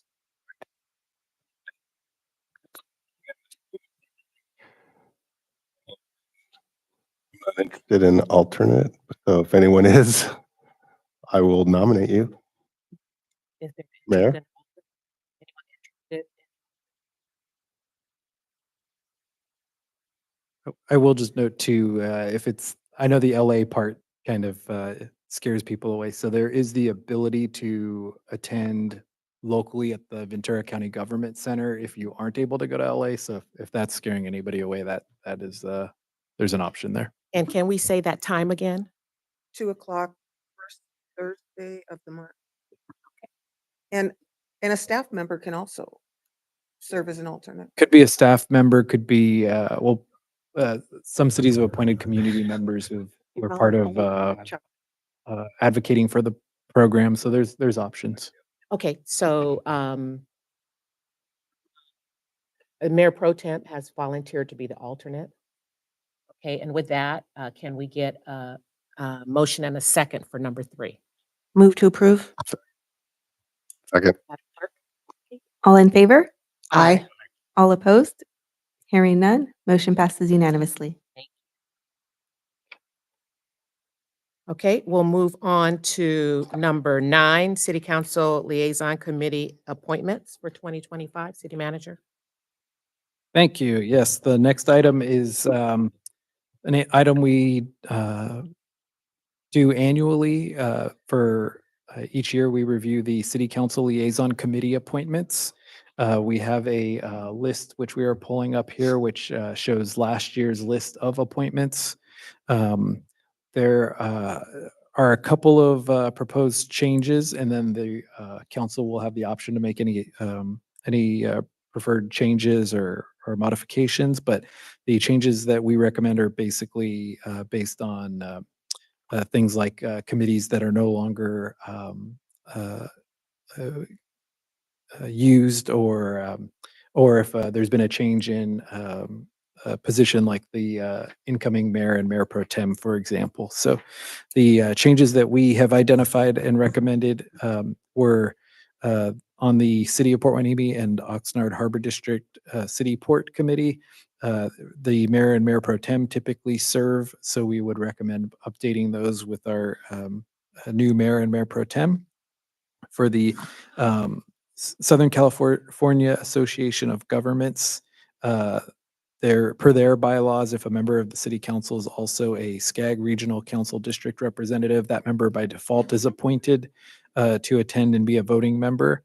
The council has the option to change that if they choose to, but by default, it's the member. So so we've reflected that. That would be an option council has. We had REACH has historically been on this list. However, this year or last year, the council agreed with REACH to have REACH no longer have a city appointment. So that is recommended to be removed from the list.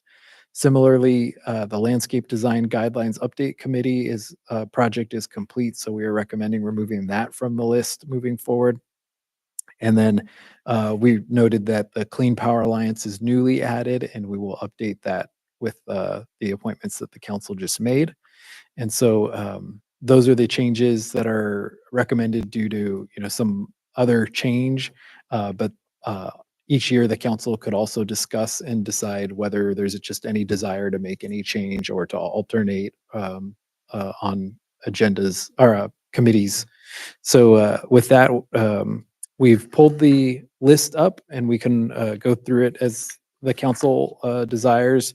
But we recommend the council discusses and identify any changes. Can I suggest that we start from the top of the list and just go down and discuss them that way? Great, thank you. Yeah, I'm very comfortable with continuing on with Beacon. I'm on the executive committee, and we have a lot of exciting changes coming up I would like to discuss a little later. And then I'm also California Joint Powers Insurance Authority. I'm also, okay. Go ahead, finish. And so the alternate is council member. Yeah, I'd like to comment.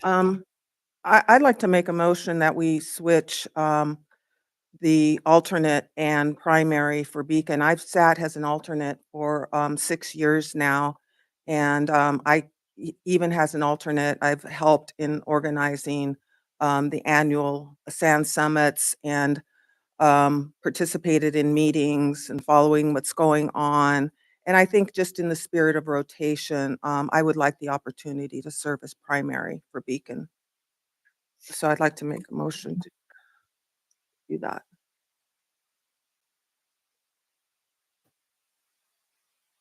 I'd need a second. Right? Any other discussion about Beacon before we take a vote? Got to get, Can we have a discussion? Okay, so not that I want to jump, but are you willing to surrender another primary in order to get to jump to a primary? surrender another primary? Well, Another committee? it just depends, because some of the committees are organized such where it may not, a surrender may not make sense. Don't want to be unfair with the committee appointments. Want to make sure that everybody gets a turn, right? Right. Um, And there's a lot that goes into deciding whether or not you can serve on a committee, your schedule, can you attend the meetings if you're working full time? There's transportation issues involved. So we've never really, as much as we try to balance it out, we also have to consider that some people cannot carry as many committees as others because of their work schedule or for other reasons. I have a comment. Yeah. Go right ahead. I Councilmember think Perez. consistency is important. I think people that are on committees are involved in doing work. You know that the committees you sit on, the work you've been doing, the work that you're looking at ahead, and you already been part of that discussion. You're already been part of those decision making. You already know what's happening, what happened before, and you know what's going to be happening, ahead of time. So I think consistency is important when we're on these committees, especially with the work that's being done. So was there not a motion? Where are we at on Beacon? Yes, so we're this is a discussion. Okay, and Madam Mayor, just may I say, before we actually take a vote on a motion, I know this one's a little bit different, if we can just call for public comment. Let's do that. And I will say, sorry, but there are no public comments. I just wanted to state that for the record.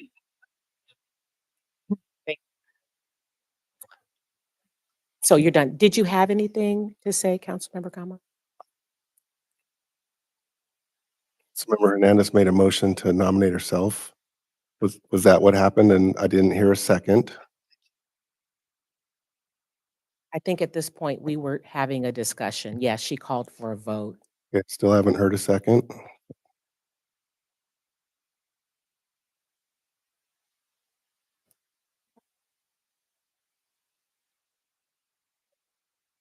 All right. Are you still serving as the alternate? I hope so, yeah. Yes. Any other discussion on Beacon? I would like to say that as an alternate on Beacon, and because of my involvement in helping with the SAN summits and other planning issues, I'd like to make sure that Councilman Gama includes me in those discussions because I was excluded last year. For an alternate, but I am on the executive committee with Beacon. And so, the alternate is to fill in when the primary can't be there. Beacon. Okay, well, I don't know what that means. Beacon You attend most of the meetings, so as far as I'm concerned, and you don't have a problem in chiming in when you feel like it. So I don't see any need to even change the way we've been operating because you participate in the meetings as an alternate. Okay, great. Thank you. So for Beacon, Councilmember Hernandez has agreed to stay as the alternate, Councilmember Gama as the primary. Is there a motion and a second? I motion. Second. Thank you. All in favor? Aye. Aye. All Okay. opposed? Hearing none, motion passes unanimously. Great. So let's move to CJPIA. Currently, Councilmember Gama is the primary, and our former Councilmember Martinez was the alternate. You have Councilmember Gama. Is that something that you want to continue with? Or Yes, I am a associate in risk management, and I really appreciate the CGPIA and the programs that they bring. It is a little difficult assignment because their meetings are in La Palma. However, it's a real smooth operation. There's 126 members, and so if I can't make it to the La Palma meeting, it's there's always a quorum. So, but they do bring good programming that's available to all the council members, and so strongly encourage everybody to participate. great. And it looks like that's once a year. Yeah. And so is there anyone would like to serve as the alternate? As alternate? Great. I'll move. Second? All in favor? Aye. Aye. All opposed? Hearing none, motion passes unanimously. And so City Port Standing Committee is customarily, yeah. And so we'll go to the Clean Air Alliance Board of Directors. We've just done that. That's resolved. Okay. Economic Development Collaborative. That primary is Councilmember Perez, and the alternate was Martinez. And that is third Thursday, 3:30, August and December. So it looks like, oh, they're dark August and December. So that's third Thursday. I also serve on the executive committee for that as well. Okay. We need an alternate though. Is there an alternate, volunteer for an alternate? And that's third Thursday. I can serve. 3:30 p.m. Mhm. Thursday. Okay, Great. that's Lopez, Mayor Pro Tem. Motion. Move to approve. Second? Thank you. All in favor? Aye. All opposed? Hearing none, motion passes unanimously. Great. Next is Federal Outreach and Advisory Council. Councilmember Perez, is that something you want to continue with? Sure, if there's nobody else interested.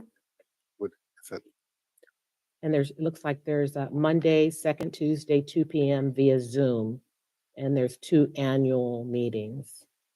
I'd like to nominate Mayor Pro Tem Jess Lopez because just due to his military experience, I think he'll have something to bring to the table.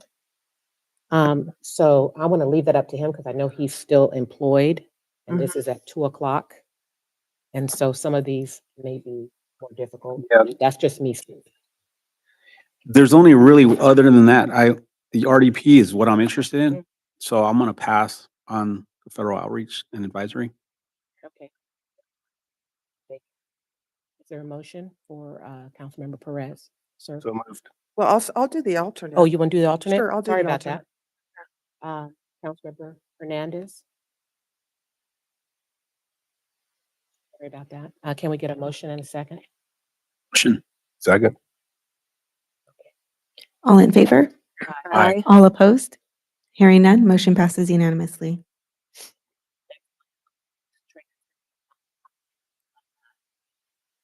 Serve as the primary, currently the chair, so I'd like to remain on that one. To continue. And then alternate is Councilmember Hernandez. You want to continue with that? Gold Coast Transit? They don't do their meetings on Zoom, do they? No, they do not. Yeah, so Wednesdays I'm out because I'm in Pasadena, so I wouldn't be a good alternate for you. And so it'd be nice to have an alternate.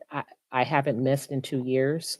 So if this is one of the ones that I would be okay with being vacant.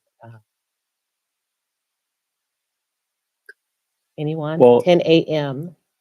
If First you need an Wednesday. alternate, I can do it. Okay. But she's got perfect attendance. Don't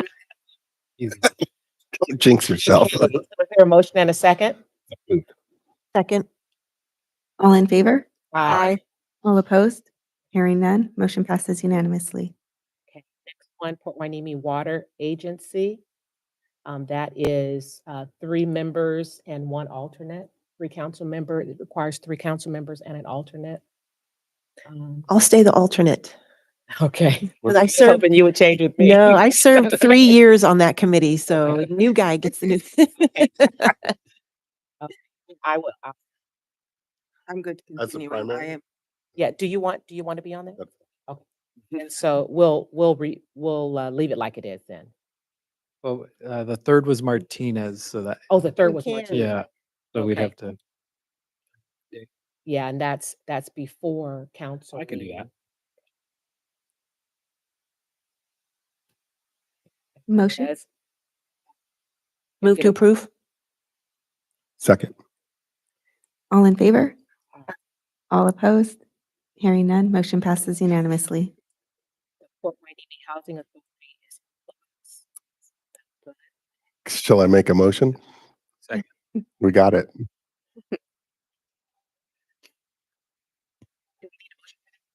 No, we'll say council consensus. And so RDP. I'd like to nominate Mayor Pro Tem. I think he wanted to share that. As primary. Primary. Do you want to continue as alternate? Sure.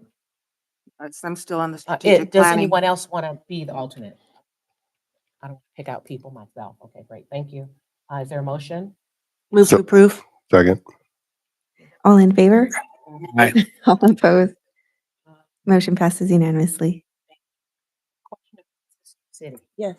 Yes. And on the sister city. So the Sister City Committee had informed us that they were going to request, similar to Reach, Reach. separating and not being a city entity. They just haven't officially done it yet. Are we doing So, it now? yeah, we would, we will what we can do is we'll bring a consent item like on the next agenda to approve that change. Yeah. Okay.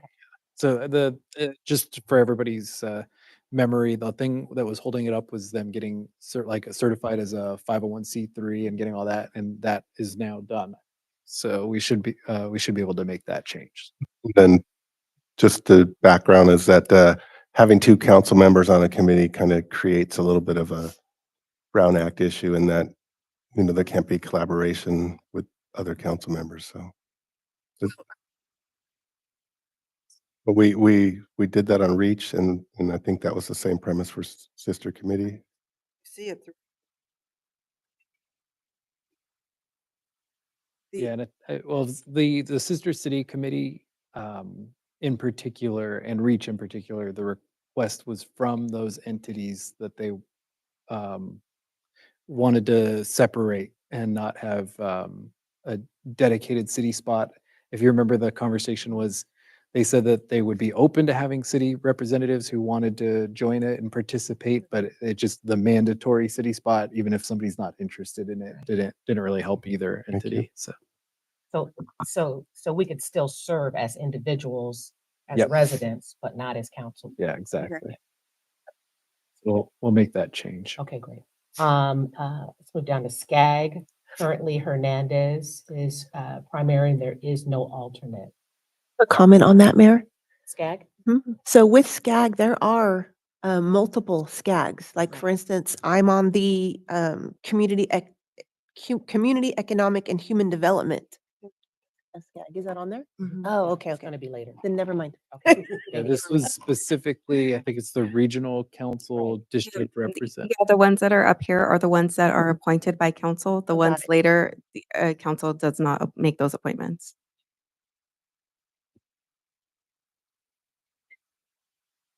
Just an annual meeting.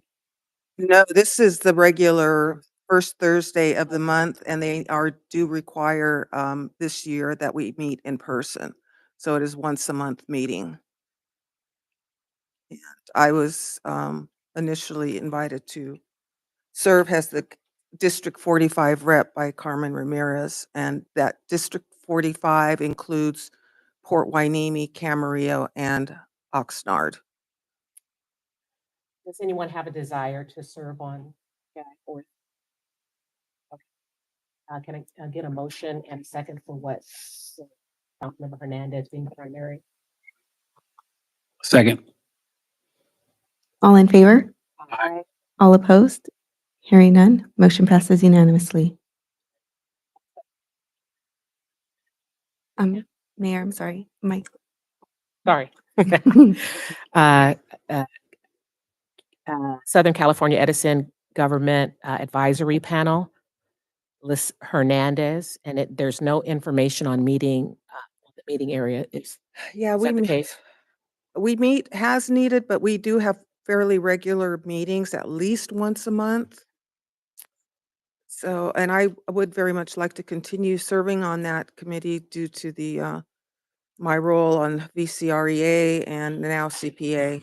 All those issues tie in together. Great. Did anyone else have a, I'd like to nominate Councilmember Hernandez. Second.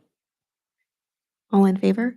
Aye. All opposed? Hearing none, motion passes unanimously. we'll move on to VCOG, Ventura Council of Governments. I'm open to giving up the lead spot, and I think this could be a good one for Mayor Pro Tem. Only because we've been meeting at Cal State University, Channel Islands, which would be really easy for you to get to if you're interested. If not, and if Councilmember Hernandez would like to take the lead role, be fine with me. Yeah, I'll do either alternate or primary. VCOG ties right into SCAG, so, there's, I could be the alternate. okay, awesome. Thank you. Move to approve. Second. All in favor? Aye. Aye. All opposed? Hearing none, motion passes unanimously. And Ventura County Air Pollution District Advisory, that was the appointed position for Mr. Gama. It looks like it's a 4-year term. Yeah, and we only have a meeting when there's a proposed rule change, Right. and I think they're done with rule changes, so I'm fine continuing on. And it's appointed, so it doesn't need a vote. Yep. Ventura County Animal Service Commission. Absolutely love serving on the Ventura County Animal Services Commission, and I'm really excited to work with the new director that we have. We've had a tumultuous couple years, and I'm hoping, and our meeting schedule has fallen apart. We really haven't had too many meetings through all the turmoil, but looks like we're going to be on track to having a dynamic, amazing director. I brought him out here about a month ago, I believe, and gave him a tour of the area. Esteban, I can't remember his last name, but anyways. Thank you. Any other interests? Alternate, Councilmember Hernandez? I'm fine. I've never had the opportunity to go to a meeting, so I'm good. Good. Okay, great. Motion. I move to nominate. Second. All in favor? Aye. All opposed? Hearing none, motion passes unanimously. This is a really good team building exercise. Great. Feeling good about it. The VCTC, I would like to continue on that. So moved. Second. Second. All in favor? Aye. All opposed? Motion passes unanimously.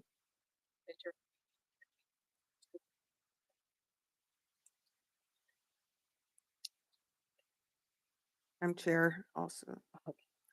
I'd like to nominate her, Councilmember Hernandez, to carry on. Second. All in favor? Aye. All opposed? Hearing none, motion passes unanimously.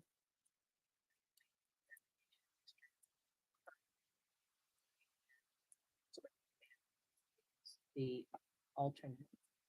Any interest? Microphone.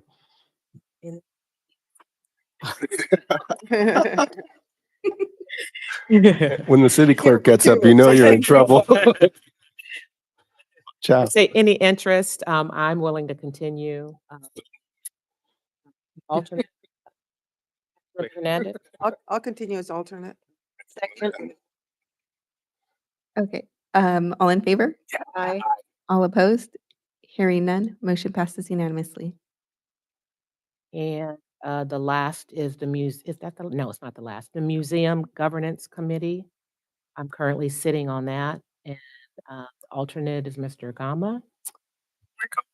Down the same path on those other two.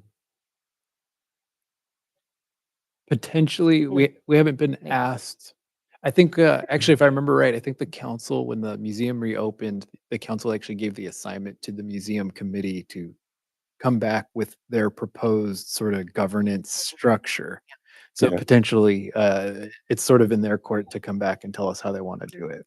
So pass on that one. Yeah, I think just leave it alone for now, Okay. and then we'll figure it out.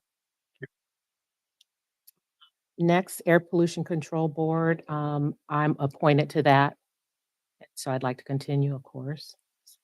And Madam Mayor, these you don't have to. Okay, great. We're good. That's right. They're Yes. They're not appointed by council. So is that it? I think that is it. The ones down there? Okay, great. Oh, I do have one that I need to run by city council because according to our policies and procedures, the council needs to approve any outside committees that we may be a member of and at the same time represent the city. And that would be the League of California Cities. I'm second vice president this year for the coastal counties group. And the reason I think it's important because there are some budgetary costs for travel and hotel associated with that assignment.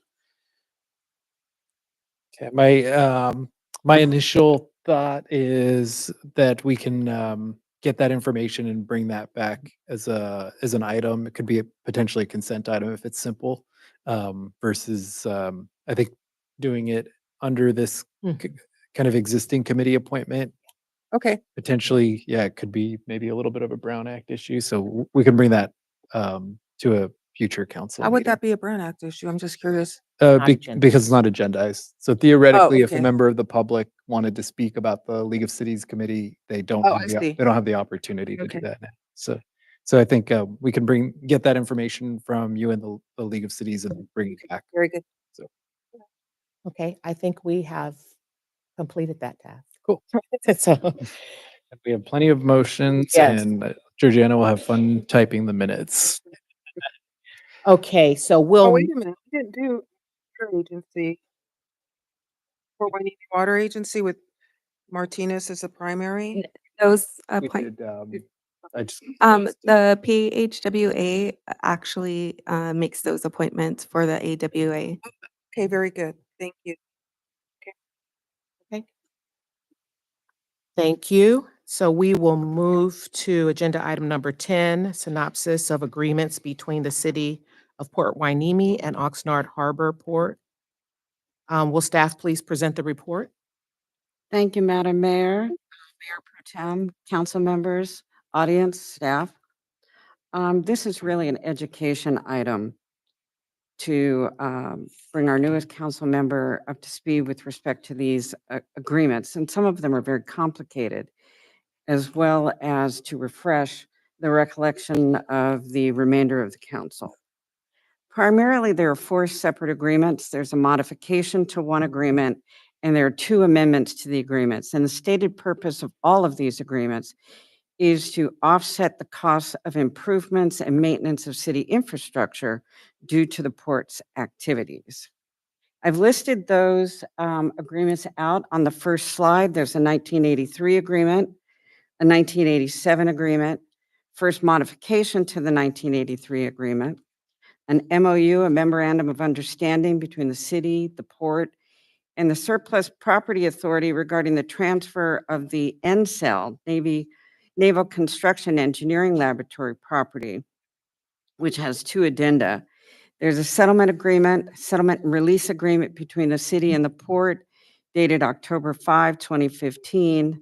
There's a first amendment to the 1983 agreement, and then a second amendment to the 1983 agreement.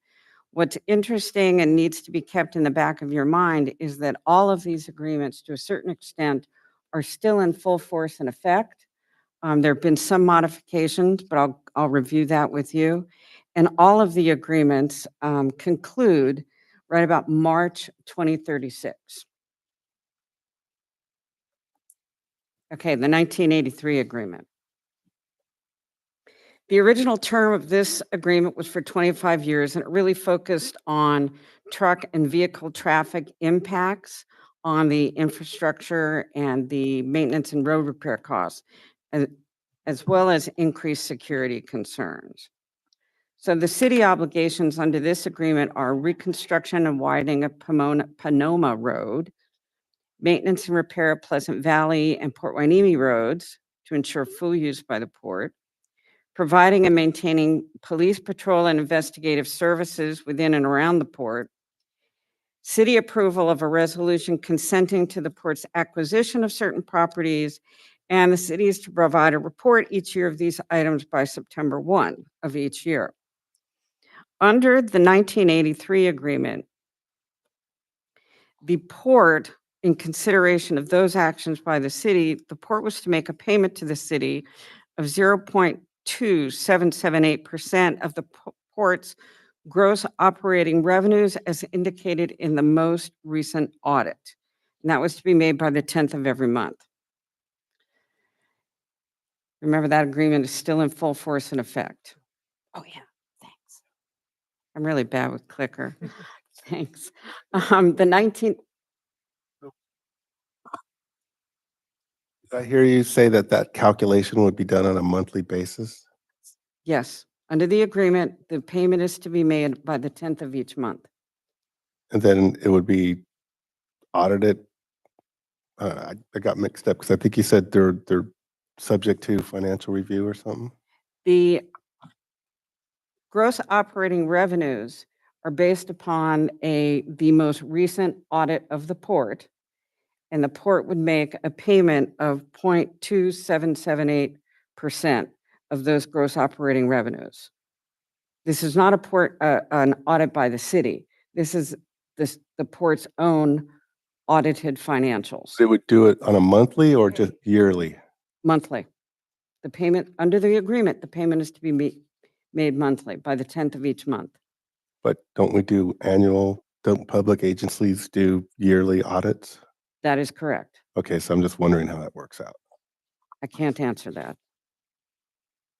Yeah, my assumption would be I assume that they actually just base it on their month-end reports, but then at the end of the year they provide, and it's probably something Joan's going to touch on, but at the end of the year they do provide their, per the contract, they're supposed to provide their reconciliation via their audited audit statements, their audit documents. I think that's listed in the contract, but I don't expect that they were agreeing to do a monthly audit. It just doesn't make any sense.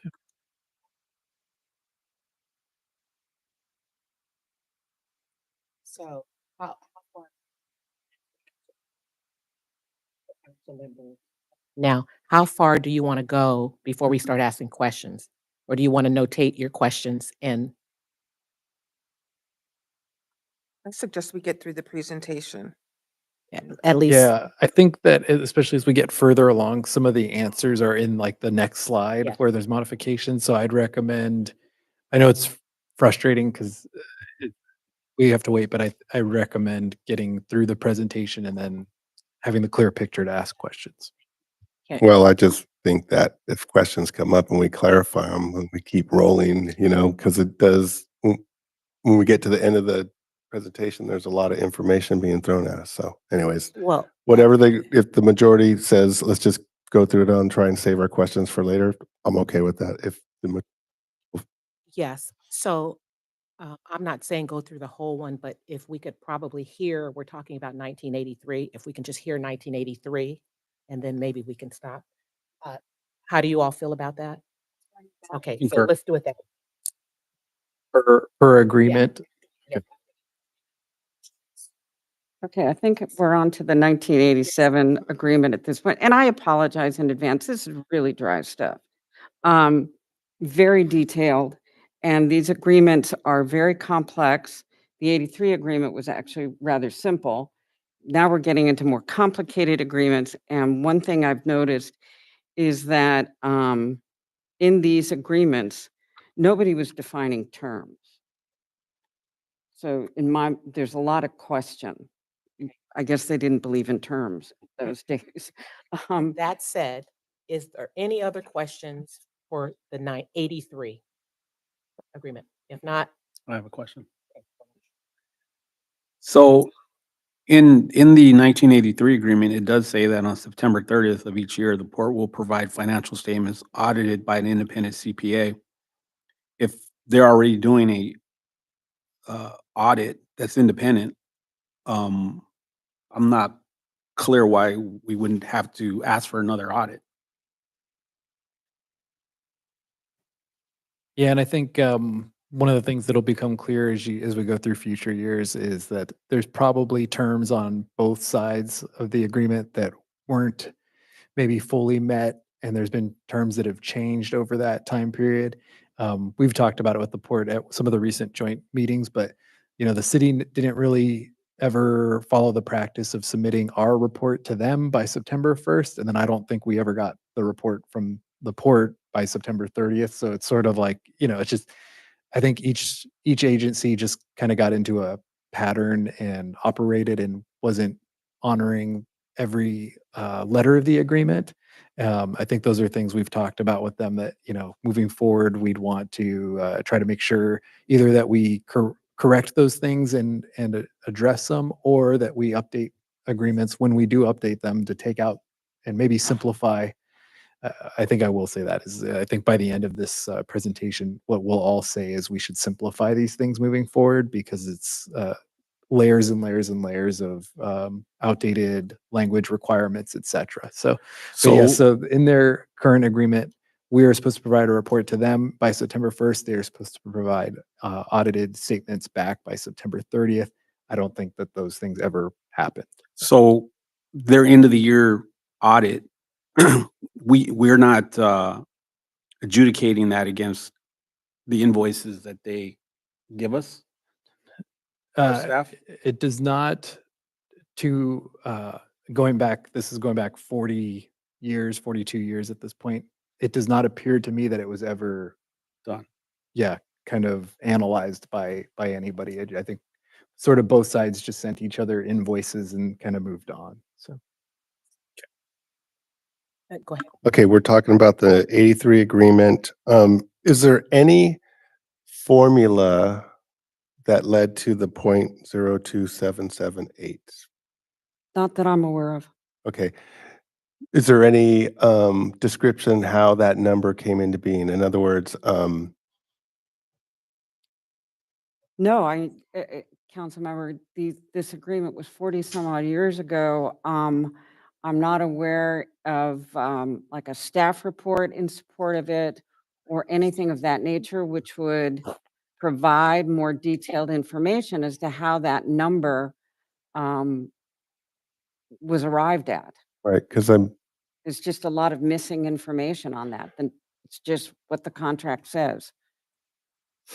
a lot has changed since 1983, and I was wondering if there's a way we could at least come up with the formulation of that figure, what went into it.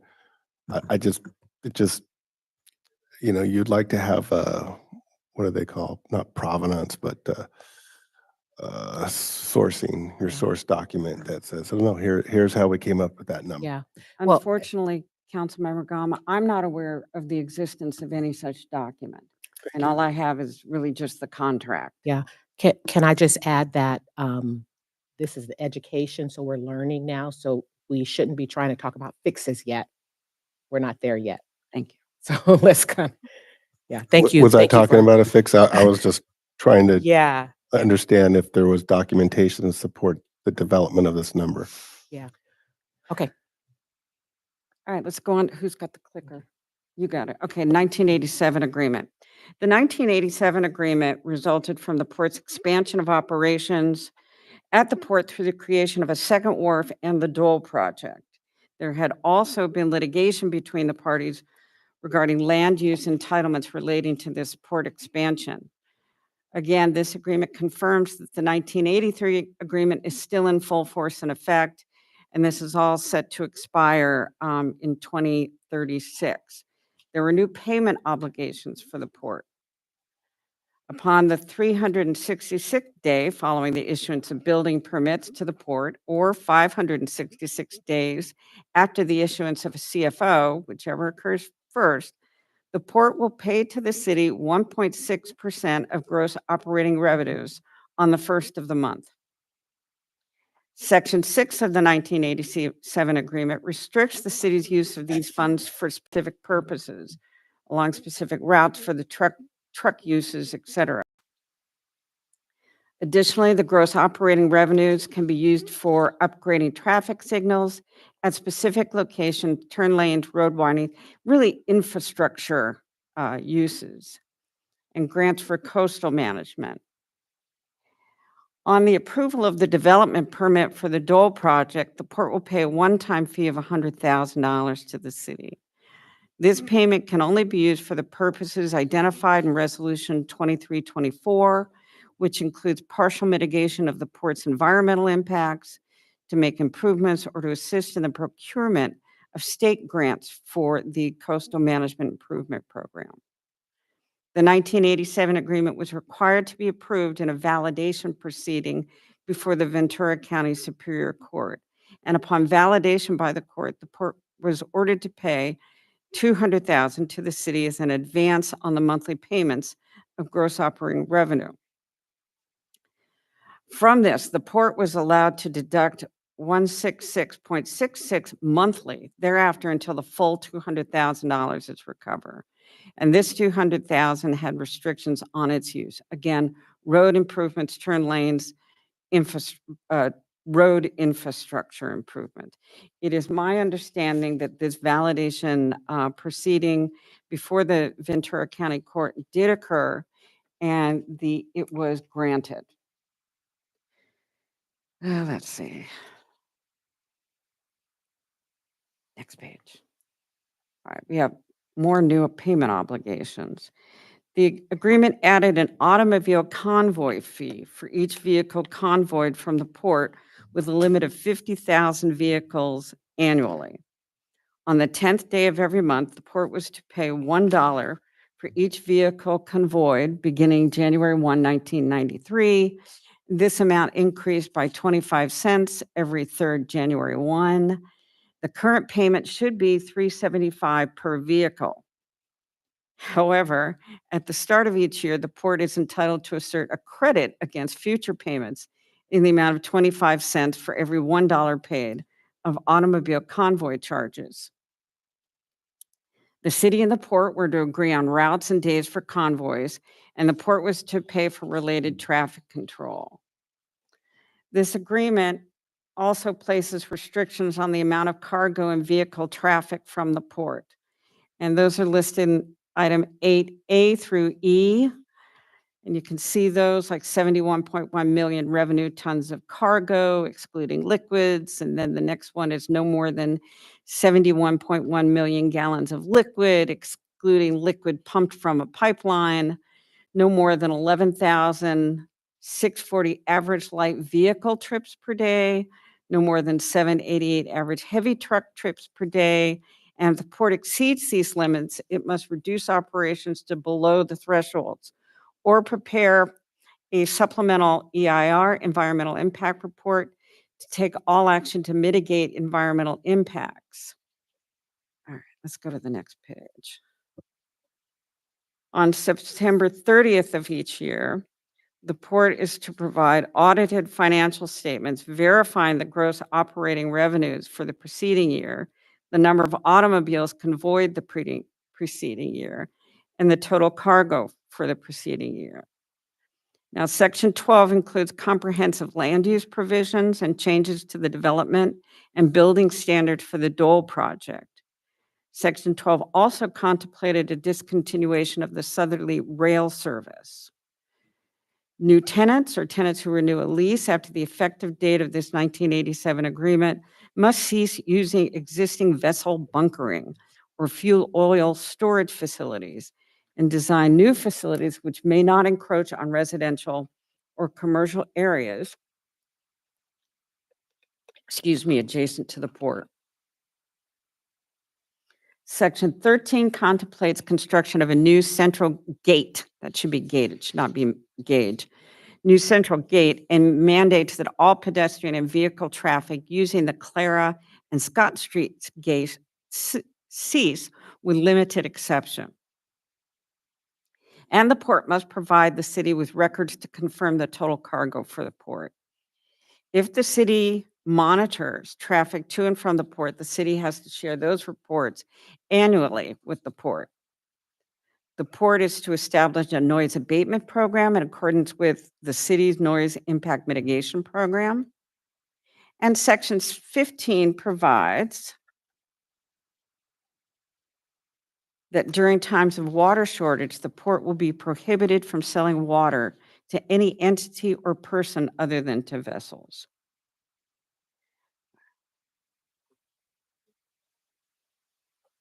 First question, the word convoy, It's not defined. it's not defined. No. Do we know how it is being utilized now? I mean, do we get a record showing the amount of cars? We're supposed to get a record showing the amount of cars, correct? Or convoyed vehicles? Based upon the agreement, the strict language of the agreement, I can't tell what the term convoy means. Is convoy one car? Is it two? Is it more than two? It's just an undefined term. And how does that relate to what I understand is happening now, which is multiple cars being placed on a truck and moved out of the port to another area? So this is one of those undefined terms that, as your lawyer, I find problematic and just, I don't have the answer to it because there's nothing in the record that would indicate that anybody defined that term. But we're supposed to get an accounting of the amount of vehicles convoyed, correct? We get a monthly invoice that lists the total number of vehicles that we are receiving payment for. It doesn't define. But what it's not telling convoy is. us how they went about counting the convoy That's n- versus. That's not included in the invoice. Right, and so, I'm sorry. Hold on, one more question. Number 14, does the port produce the city, does the port provide the city with a cargo record? Similar, we receive a monthly invoice that we receive one with the number of vehicles and we receive one with that information, but it doesn't give detail in how it was arrived at or anything like that. So Okay, I'm done with my questions. Thank you. So what I find interesting is that when the port, I remember this because I was just graduated from high school in 1981. The port decided to bring BMWs in to the Port of Hueneme. They were all excited. They came to the city and said, "Hey, we're going to bring cars in and we're going to pay you." And then, so what I'm wondering is when they started bringing cars into the naval base, and they clearly decided when those cars leave on an auto transport truck, they're not a convoy. Is that what I'm pretty sure I've learned that. No, that's not a convoy. Read the agreement. I'm like, okay. So, I can't answer that question, Councilmember, because the term convoy is not defined in the agreement.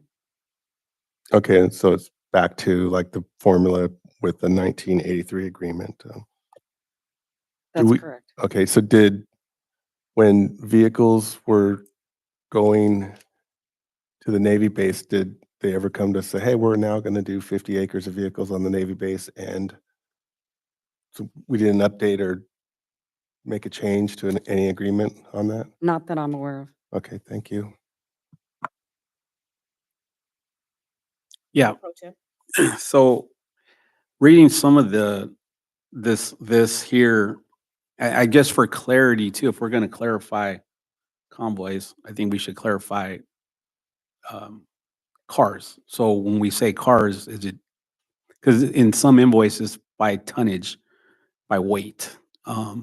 So I think just we need clarity on, is it weight or is it per car? So if we're gonna ask for clarity, we should basically fix that language also.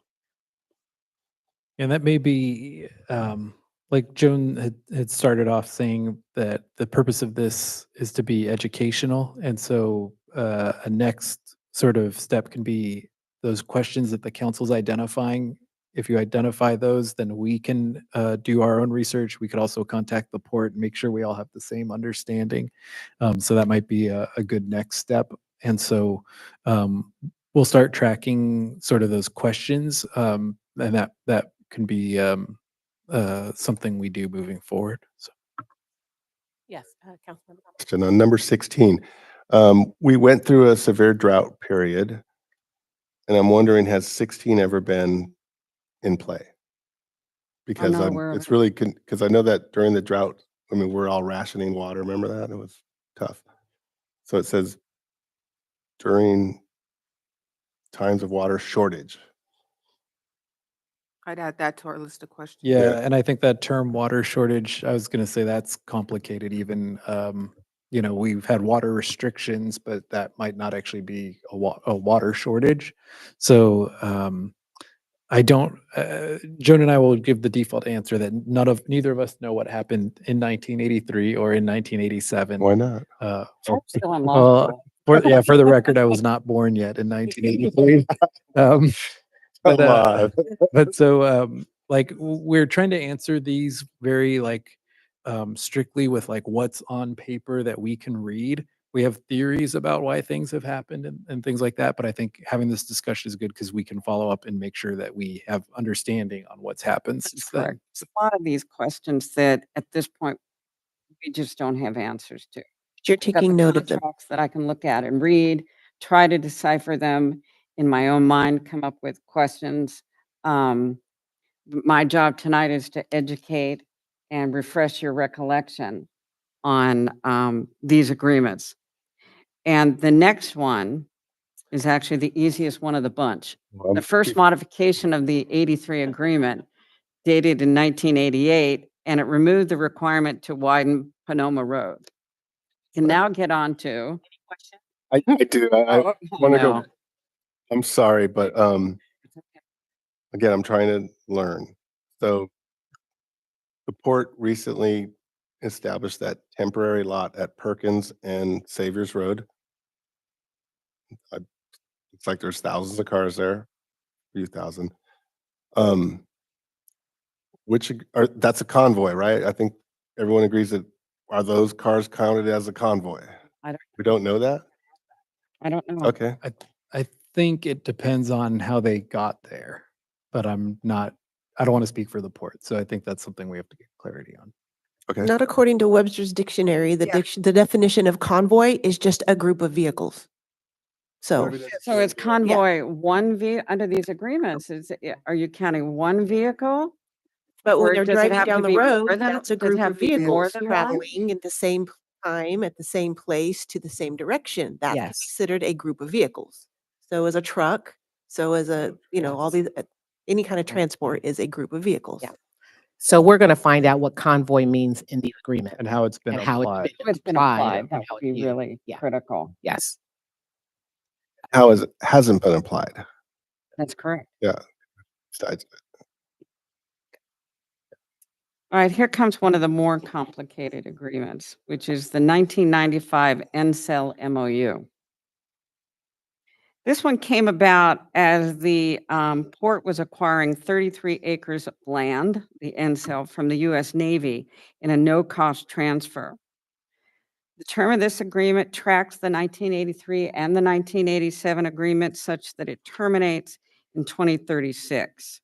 The NCEL property was to be divided into 3 parcels. Parcel A was a minimum, of 21 acres and a maximum of 25 acres to be used for expansion of the port.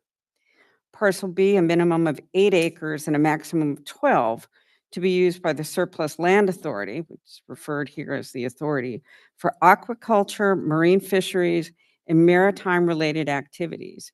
And then there was a parcel C, a minimum of 8 acres and a maximum of 12 acres, to be used for construction and maintenance of a seawall and waterfront access. Okay, next slide. All right, parcel A was to be managed and funded by the port. Parcel B was to be managed and funded by the authority, which again is the Surplus Land Authority.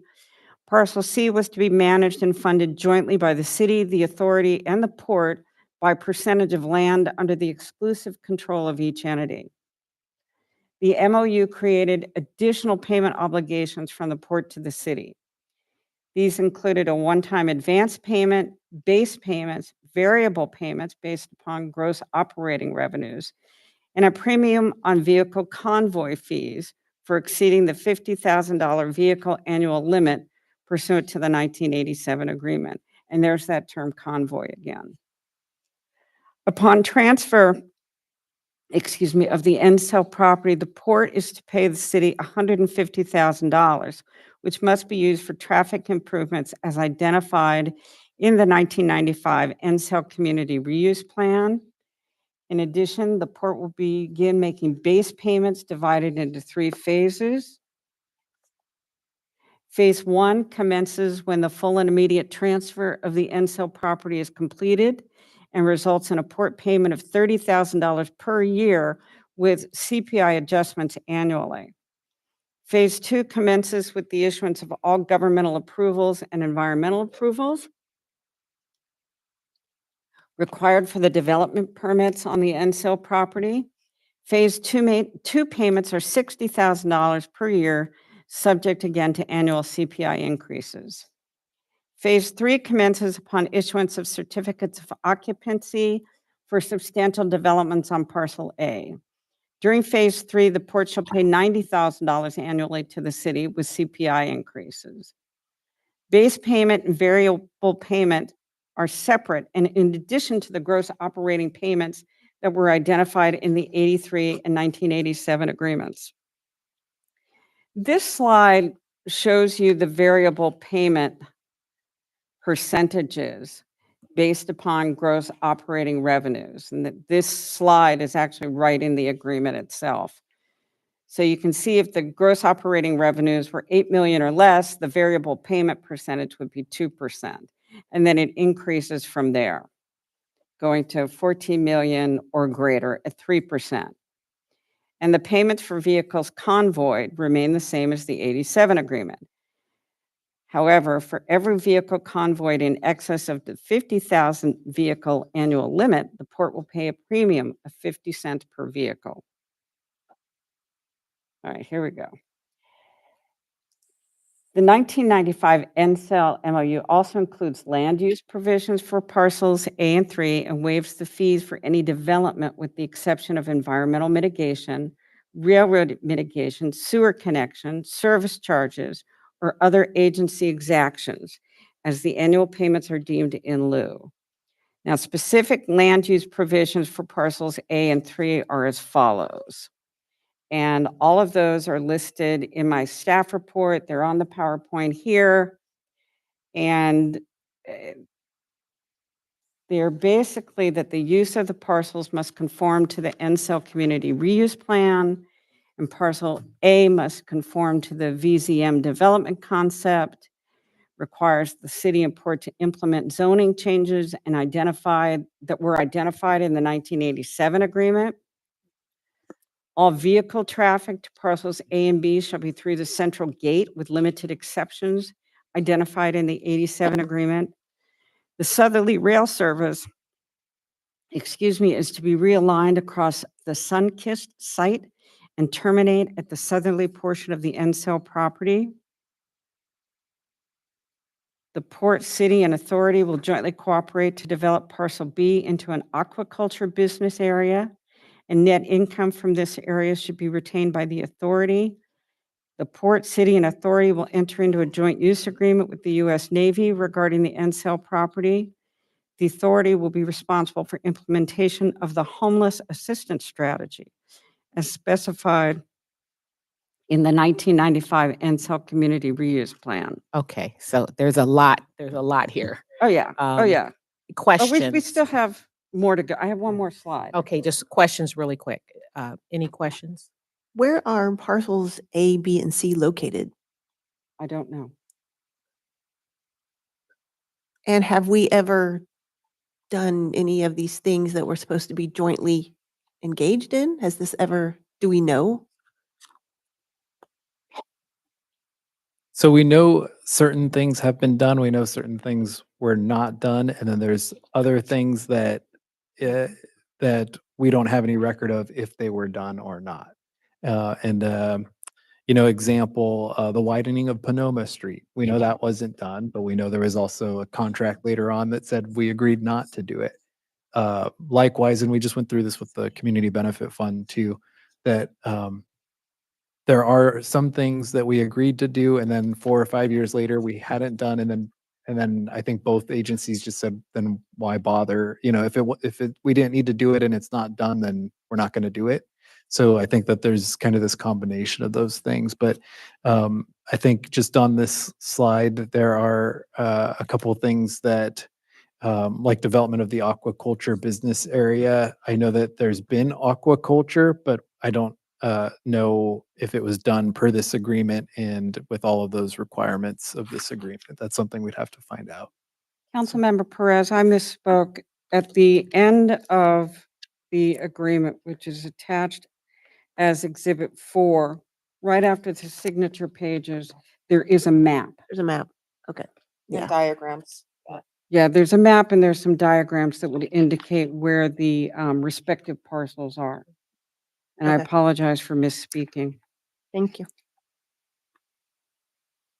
A few slides ago, there was 60,000 payment for partial A, B, C. Have we tracked those payments, or do we have evidence that those payments have been made? Or it just seems very vague, and honestly, my eyes were rolling in the back of my head. I'm like, can you please stop? Because like each one of those points, I would like to see some source documentation at least and say, hey, here's what we did. Here's what we got, I think the challenge is those payments were due to be made in 1995, and I don't think we'd have our computer system that has our financial records doesn't go back to 1995. So some of this is the assumption is going to have to be made that some of these things were done. Otherwise, there would have been an issue at some point in that period. But we can't even go back to some of those records at this point. And there was an issue because at later points, there was a settlement agreement. That would be the next document, is the next contract. There was a settlement agreement because there was a dispute as to whether or not the port and the city were complying with their respective obligations under the agreements. Okay, any more questions so far? Where we are? Okay, you can continue. Okay. The last slide on the 1995 NCEL MOU is that there have been 2 addendums to this. The addendum number 1 was added because of exhaustion of reasonable efforts to resolve sand replenishment issues. And addendum number 2 relates to waterfront improvements and constructions of a lighthouse promenade. And I haven't summarized that here. Though the maintenance of the seawall on parcel C is apportioned to each of the parties based upon the exclusive control of each, the port may advance any unencumbered funds to cover the authority's pro rata share of at the authority's written request. The advance will gain interest at the rate of 6% and may be amortized over a period of 6 months. And the advance may only occur when emergency repairs to the seawall are necessary during a period when the federal government fails to maintain a littoral sediment balance of 1.254 million cubic yards per year. And nothing in the addendum prevents any party from recovering funds from the federal government, and the amount deducted from port annual payments may not exceed the amount owed to the city.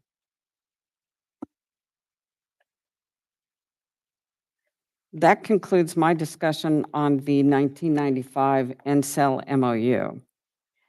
As I mentioned previously, there was a dispute between the city and the port where the city alleged that the port was underreporting its gross operating revenues and making insufficient payments under the 83, 87, and the 1995 NCEL MOU. And the city also alleged that the port was making or taking improper automobile convoy credits. This resulted in the 2015 settlement agreement. Under the 1995 NCEL MOU, the port acquired property from the Navy and granted a leasehold interest in parcels B and C to the authority. The authority had the right to sublease and enter on parcel B. There were a number of subtenants on parcel B. Part of the 2015 settlement agreement was to clarify the sharing of gross operating revenues, the vehicle convoy payments, and to give all of the authority's rights in parcel B to the port. Under the agreement, the port obligated itself to be responsible for everything related to parcel B. The city retained land use authority over all NCEL properties. Parcels A and B are now under full control of the port, and the port is entitled to the whole common trust allocation of the 1995 NCEL MOU. The port must pay to the city a one-time payment of $1,100,000 within 30 days of the transfer of parcel B. Next slide, please. Okay, calculation of gross operating revenues is to be completed in accordance with the 1983 agreement and be identified as total operating revenues in the port's comprehensive annual financial report. This document created the Community Benefit Fund. For each year that the port reports gross operating revenues in excess of $13 million at the port, including the revenues from parcel B, the port will pay the city $100,000 with CPI increases beginning in the 2015-2016 fiscal year. Each year, the port and the city will mutually agree to determine projects that will benefit the community for which those funds can be used. If they cannot agree, the Community Benefit Fund can be unilaterally used as determined by the city for shoreline protection, community development, opportunistic endeavors, and other projects as agreed. First Amendment to the 1983 agreement. This extended the term from 25 to 27 years from the additional 25 years. So based on all calculations, the 1983 agreement, the 87 agreement, the 2015 settlement agreement, and the NCEL MOU all conclude in March of 2036. The First Amendment to the 83 agreement also clarified that the use of the payments to the city of the original 0.2778% of gross operating revenues is restricted in a similar manner to the 1.67% revenue sharing in the 1987 agreement.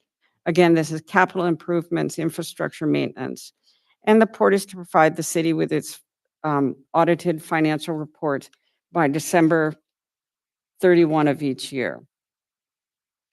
Finally, oh, did you want to have questions on this one? See a blue-footed booby, I gotta say, hey, there's a blue-footed booby. I'm going to give credit to my wonderful assistant Lexi for coming up with the appropriate visuals for this, because she told me this was really boring and she wanted to put some fancy stuff into it. Yeah, I had to agree. I'll let her know you commented. Did anyone have any questions? I don't have a question. I just Yeah, had a Councilman. comment, but just about the parcel. I now have parcel A and B, which is the beachfront property along the walking path and where the lighthouse is. They sold that for $1.1 million. That's your comment. Okay, great. Yeah, my Questions now. No comments, questions. Questions regarding the data that's being shared with us. I mean, I'm overwhelmed right now. Like I'm literally, overwhelmed. And so I do have questions, but then being overwhelmed makes it a little difficult to ask the questions. So basically, the only this 0.2778 that applies to parcel A, C, B, D, or all of them on this slide. Let me go back to. So, This That should is an be- amendment to the original agreement, so not an amendment to the This parcel is A, the B, first C. amendment to the 83 agreement. the 83 agreement was at 0.02778. And so what this amendment did, it didn't change that, it just Well, clarified no, that. it's a different number, because unless I wrote it down wrong, I thought we had 0.02778, and here, right now on this screen, it says 0.2778. 27 cents versus 2 cents. Is that a type? Might be a typo on my part. Let me. My bad for paying Could be a attention. typo. Let me, because this was crazy. My records show 0.2778. It's 0.2778. Get into it's the 87 agreement. The 83. So again, that's still a question that we have on our list. The formula for arriving at that figure. So that question has been asked and I don't think we need to belabor it. Any other questions? I think it's 0.2778, but I will Yes. double check that. But what this First Amendment did was it restricted those funds, the 0.2778, to be used in the same manner as the funds discussed in the 1987 agreement, the 1.67% revenue sharing for capital improvements, infrastructure, maintenance, et cetera. So that was the purpose of the First Amendment to the 83 agreement, which why on earth there was a modification to the 83 agreement and then a First and Second Amendment. I don't understand the verbiage on that. Then there was a Second Amendment to the 1983 agreement to confirm that it all expires on March 13th, 2036. And with that, I'll take whatever questions you have. I'm not sure I can answer them, but we're certainly open to questions. Let's go to Mayor Pro Tem. So say BRAC realignment. The footprint of the port, what would happen if Port Hueneme shut down? Naval Base Ventura County, Port Hueneme. Who divvies that land? Most likely that would be, you mean if it was similar to like the Air Force Base? Yeah, like El Toro, Right. they give it to the city. I was actually involved in the redevelopment and reuse of George, and that actually ended up involving an act of Congress. So that's where the land would, not where the land would go, but that's who would have jurisdiction over the land, most likely. I haven't thought that one completely through, but I am very familiar with the Air Force Base closures because George was just about the first one to be redeveloped in California. I'm very proud of that. And that took an act of Congress. So that's most likely what would happen, but I can't answer that definitively as we sit here tonight. Any other questions? If no other questions, we have public comments. Yes, we have public comments. First is Jan Burke.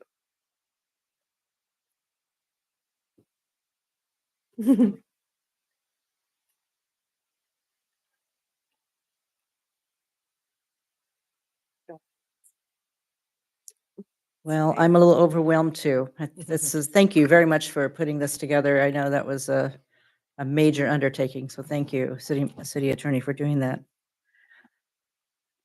So a number of the citizens and the coalition, one of the reasons we've decided to take this on as a topic of discussion, and it's probably even more so now, we're very concerned about the strategic plan, the 10-year strategic plan.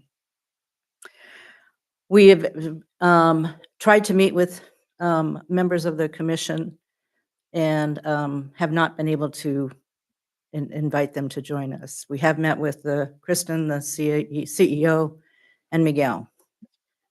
And so we seem to get kind of stonewalled, and we visited with the charrette that they had, but there was no exchange or Q&A. And so the question I have had for this master plan is, how big is big enough?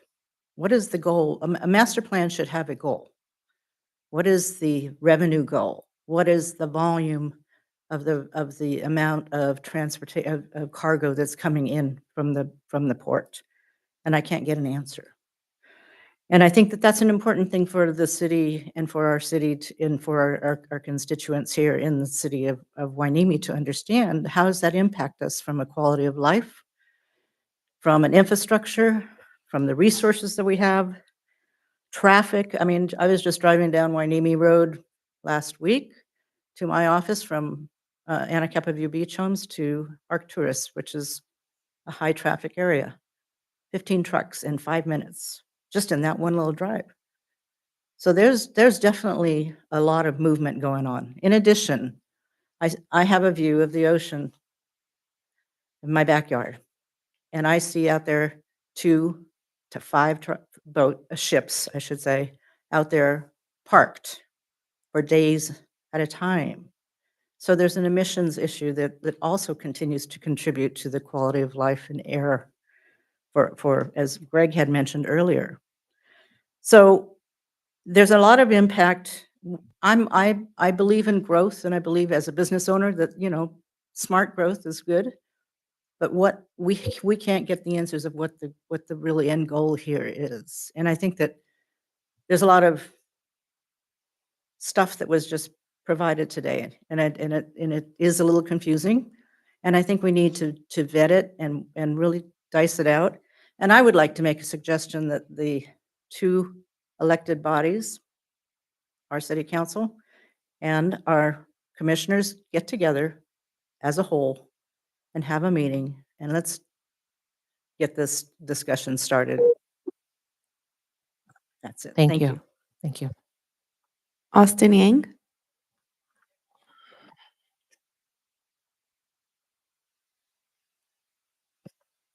Good evening, Mayor McKinley Zahn and Mayor Pro Tem Lopez and council members, staff, and citizens of this beautiful city. My name is Austin Yang. I'm Chief Financial Officer at the Port of Hueneme. So if I may, I want to clarify a couple things. So for example, the requirement for audit report, the old, the agreement, as City Attorney mentioned, it's September 30 is our deadline, but the new rules, GASB rules and regulation require us to have multiple outside report and everything, pension, OPEB, leases. It's virtually impossible for us to provide everything by September 30th. But with that, in 2025 agreement, we noticed that and we changed that back to December 31st. So we've been providing our audit report to the city within the due date. And that ACFR contains all the, the cargo commodity by commodity, all the cargo report and everything. So, and going back to the revenue sharing agreement, there are 2 kinds of revenue sharing agreement. One is based on percentage of our revenue. Another one is convoy fee. So the percentage-based revenue sharing is, as Councilmember Gama questioned, 0.2778% per month. So where that number came from, right? So I had the same question one time. So I reverse engineered that. When you annualize 0.2778%, it's 3.33%. So I believe, someone back there, like 42 years ago, came up with 3.33%, and they divide by month. So 0.2778%, I believe, came from that number. So when you annualize it, 3.30% from the port operating revenue goes to the port per 83 agreement. 87 agreement, 1.6%, 67% of our total revenue goes to the city. And 95 agreement, 3% of our total operating revenue goes to the city. That's a percentage-based revenue sharing agreement. And convoy fee, every car's convoy over city street, which means per car. So you see all new cars on Wainimi Road, right? So first 50,000 cars, we pay the city $3.75 dollars per car. And anything over 50,000 cars, we pay extra $1.04. So $4.79 per car. So every year, over $500,000 goes to the city as a convoy fee. So convoy means to us, every cars going convoys over the city street. Can I have 3 more minutes? I know the time is up. Yeah, I think it's typical. This is an agreement related to the port operations, and there were questions about it, so I think it'd be up to the council to extend that. Thank you. I'm here to, share some message in behalf of the Port of Wainimi. So here with me, Letitia Austin and Maripa Zakova here with us. So we thank the city attorney for her detailed recitation of the agreement between the city and the port, including the 2015 settlement agreement. With one minor exception, we concur in her analysis. The staff report says if there is no consensus on project to fund for 3 successive years, the use of community benefit fund may be used for series of categories by unilateral action of the city. But the minor exception is we believe the language that the 25 settlement agreement provide for the city and the port to spend 50% each of unused CBF fund if the city and port cannot agree on how to spend those funds through the CBF process for 3 years in a row. Luckily, the city and the port has not had to use that provision yet, and we don't believe that we'll ever have to, given these next few points. We believe the port and the city has turned the corner from those times in 2013 and 2014 that led to expensive litigation, and we believe that the 2015 settlement agreement set forth fair and reasonable terms that put to rest once and for all the disagreement from those times. The 2015 agreement brings clarity, certainty, and predictability about the financial relations between the city and the port with respect to city services at the port, such as road improvement and public safety services, which we at the port genuinely appreciate for the benefit of our customers and residents near the port and impact to the city. Most importantly, the 2015 agreement ushered in and memorialized the new era of collaboration and cooperation between the port and the city, clearly embodied into the valuable work of Community Benefit Fund as directed by Joint City Port Committee process laid out in staff report. The CBF is a win-win-win for port, the city, and the resident we both serve. Over the life of the agreement between the city and the port since 1983, approximately $40 million has been deposited into the city's general fund, with approximately about $2.9 million going in most recent fiscal year 2024. Again, we thank the city attorney for her effort, and we appreciate the collaboration and cooperation of the city through the CBF process. Thank you. Thank you. Are there any, can we do that? Any questions? Yeah. Okay. Yes. Any questions? Councilmember Donovan, do you have questions? Awesome. Thank you for hanging out with us tonight. And you can answer questions as long as you'd like to. You had me at convoy. I believe you said convoy is any car that goes down the street. Now, I would interpret that as, okay, so the cars coming out on an auto transport truck from the base is a convoy. But I'm pretty sure that's not how the agreement is paid out. We paid out based on number of cars convoyed over the city street, individual cars, not on the trucks. You don't see the cars that come out on an auto transport truck from the port where they're carrying 15 cars. You don't see that as a convoy, is that correct? Or it's not paid as a convoy. I believe it's not, and I believe it should be. But that's my opinion, but.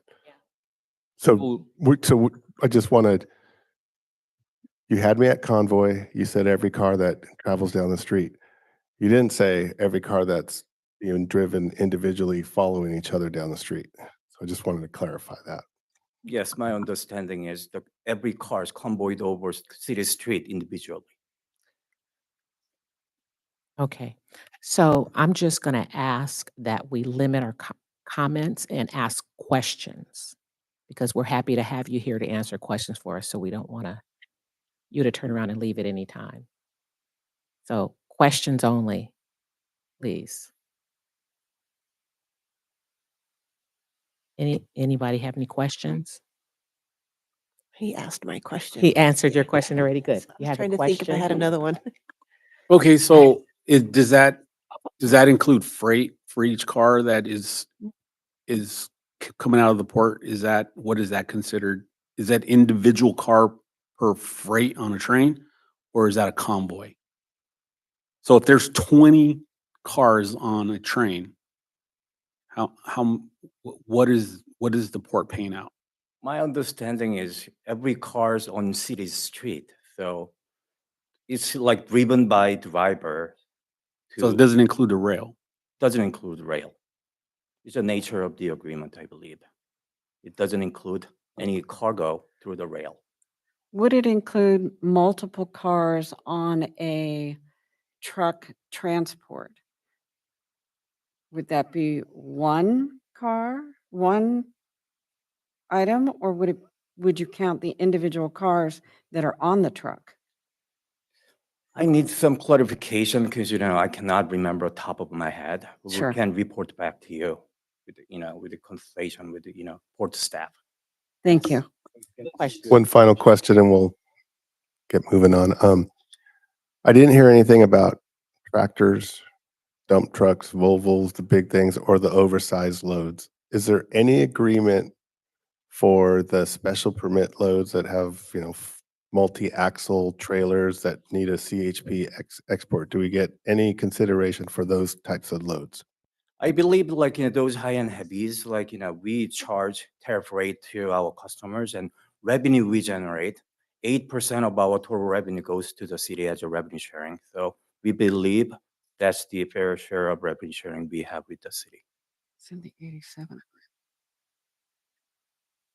Councilmember Gama, the reference to trucks, the only really reference that I've seen throughout these agreements is in the 1987 agreement. What about tractors? It's again, an unidentified term. What do they mean by trucks? What about oversized loads that are over 80,000 pounds? I'm not seeing that in any of I these think, agreements. if I may, I think the report, if I may. Go ahead. Yeah, I think the report, if you read the report, it refers to these heavy-duty trucks by weight, not by type. So, like you have a 50,000-pound vehicle, they're not going to describe what kind of vehicle it is. It seems their measurements based on the weight of the vehicle, not the type. When we get into comments, I'd like to make a comment. Yeah, so this is my last comment. So when I see a billboard that says like 630,000 cars coming through the port, that doesn't equate to 630,000 cars that we are getting revenue from the city. It sounds like it's not going to match. Is that correct? I believe that's fair assessment. And then,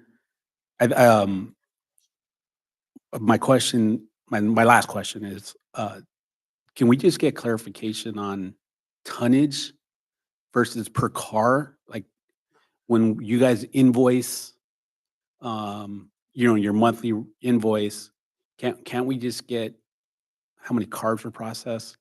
We do have that, annual financial report, which is also available on our website, does have all the cargo tonnage numbers information. And every month, the city received 4 different payments from the port.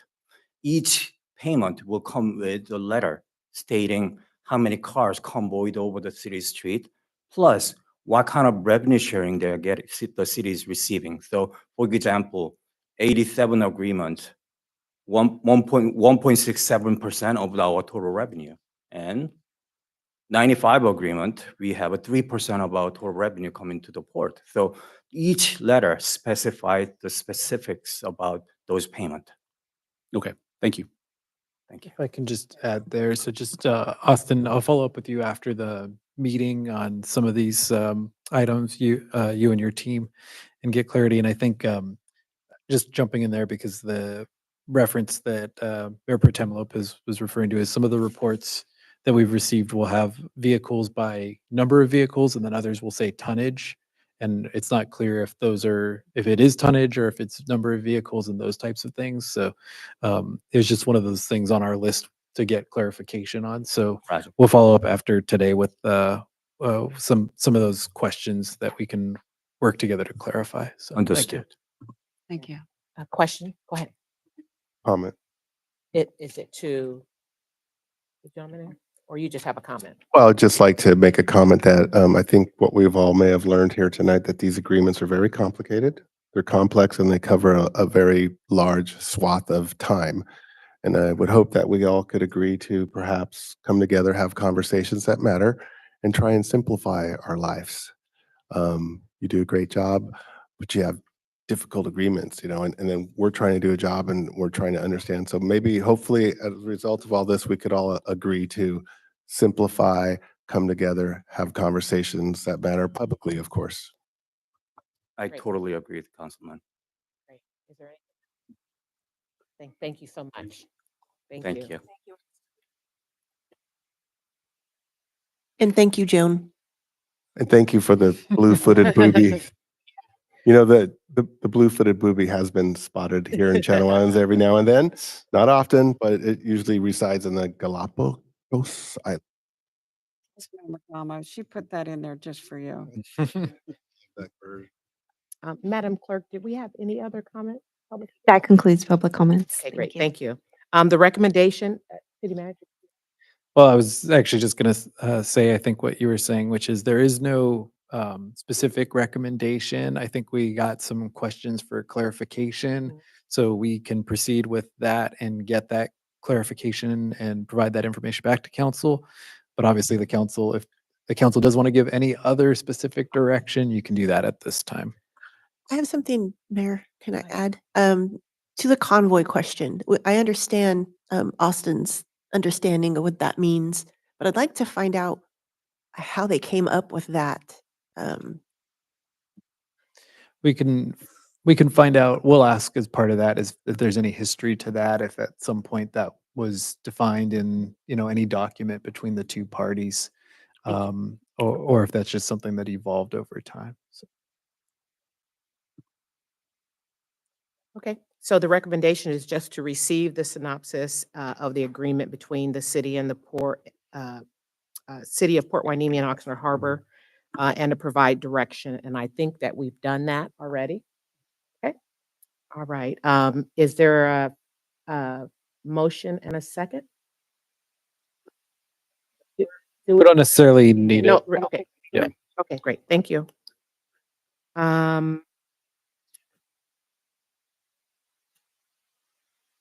Okay, and let's see. Number 11. The city council. Yes, thank you. Number 11, item 11 is the 2025 city council presentation schedule. We're pulling that up now. Here is a visual aid. For some background, we have prepared based on going back and getting the items that the council regularly puts on agendas or has specifically requested. There was an item requested at our last meeting, for example, that's on this list. And then alternatively, we started with those and then also with the items that staff regularly brings forward and sort of tried to create a balanced list of items so that there were some months where we had 5 or 6 requests on a meeting, and so we try to balance that out and start with having 3 presentations or less at each of the upcoming meetings, or each of the meetings scheduled for this year. We wanted to bring that forward as a starting point, and then give the council the opportunity to identify any additional items, any changes, any modifications to that schedule. And so this list is the proposed 2025 presentation schedule. We recommend that the council review it and make any desired modifications. And we would then take that forward and build that into our schedule of upcoming council meetings for 2025. So with that, we have the list and we can walk through it, but we recommend council review it and provide that direction. Councilmember. So excited that we're going to be in a council meeting on March 17th, St. Patty's Day. Maybe we should have corned beef and cabbage, but proclamation perhaps. I don't know if we've done that in the past. We haven't in the past, maybe because the meetings maybe haven't fallen on that day. That's something we could do. Make sure you wear green. One suggestion would be when we do, if the council does identify an item, we'd also recommend that the council sort of discuss who we would be presenting that proclamation to, because we're trying to, as a practice, make sure we always have somebody available to accept the presentation or the proclamation. So I'm not sure exactly if there's a group that maybe coordinates the local St. Patrick's Day parade, for example. Yeah. But so that would be an option that the council could consider. May not look it, but I am a little bit Irish. Grandma May. Council Member Hernandez. Yeah, before we decide on adding anything to the March meetings, I did have a couple of March recognitions that I wanted to request the council to consider. March is also Tsunami Awareness Month. It's National Women's History Month. So if there's room on the agenda to include both of those, I would like to recommend those two. I also wanted to go back to September and ask that we add National Preparedness Month and the 9/11 as we did this year. Can you repeat the month I was writing down? The March September. ones? September. Yeah, we did that this year, and I think in previous years, we've always had we'd had some kind of emergency preparedness month recognition. And then it's also National Hispanic Heritage Month in September.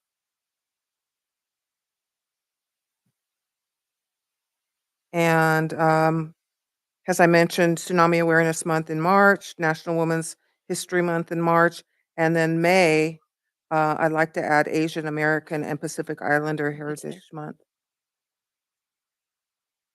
So we've got Black American Heritage, Hispanic Heritage, and Asian American and Pacific Islander Heritage. So we have all the diverse groups recognized at some point. Those could be added if the council provides that direction. Okay, you want to start with the March, so Women's History Month and Tsunami Awareness Month. Awareness Month. Is there a motion? And a second? I'll make the motion to include for March, the Tsunami Awareness Month and National Women's History Month. I'll second. All in favor? Aye. Aye. All opposed? Motion passes. Unanimous. The September, I would like to make a motion to include National Emergency Preparedness Month and combine it with recognition of 9/11, as we did this year. And then add National Hispanic Heritage Month, September as well. I'll need a second. Is there? Yeah. Is there? a I'll motion? second. Oh, second. Yeah, that was motion. All in favor? Aye. All opposed? Hearing none, motion passes unanimously. And then one last one in May, I would like to make a motion to add Asian American and Pacific Islander Heritage Month. May's busy.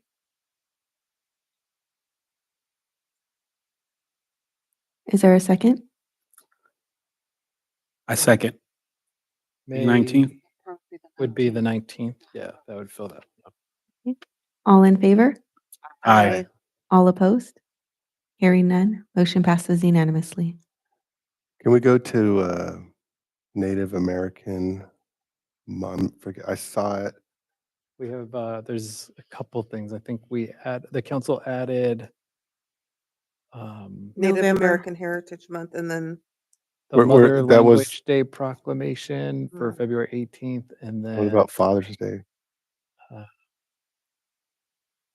Father's Day, we do Father's Day, then we have to do Mother's Day and Doing Mother's Day, so. and then Native We should do American Heritage Month in November.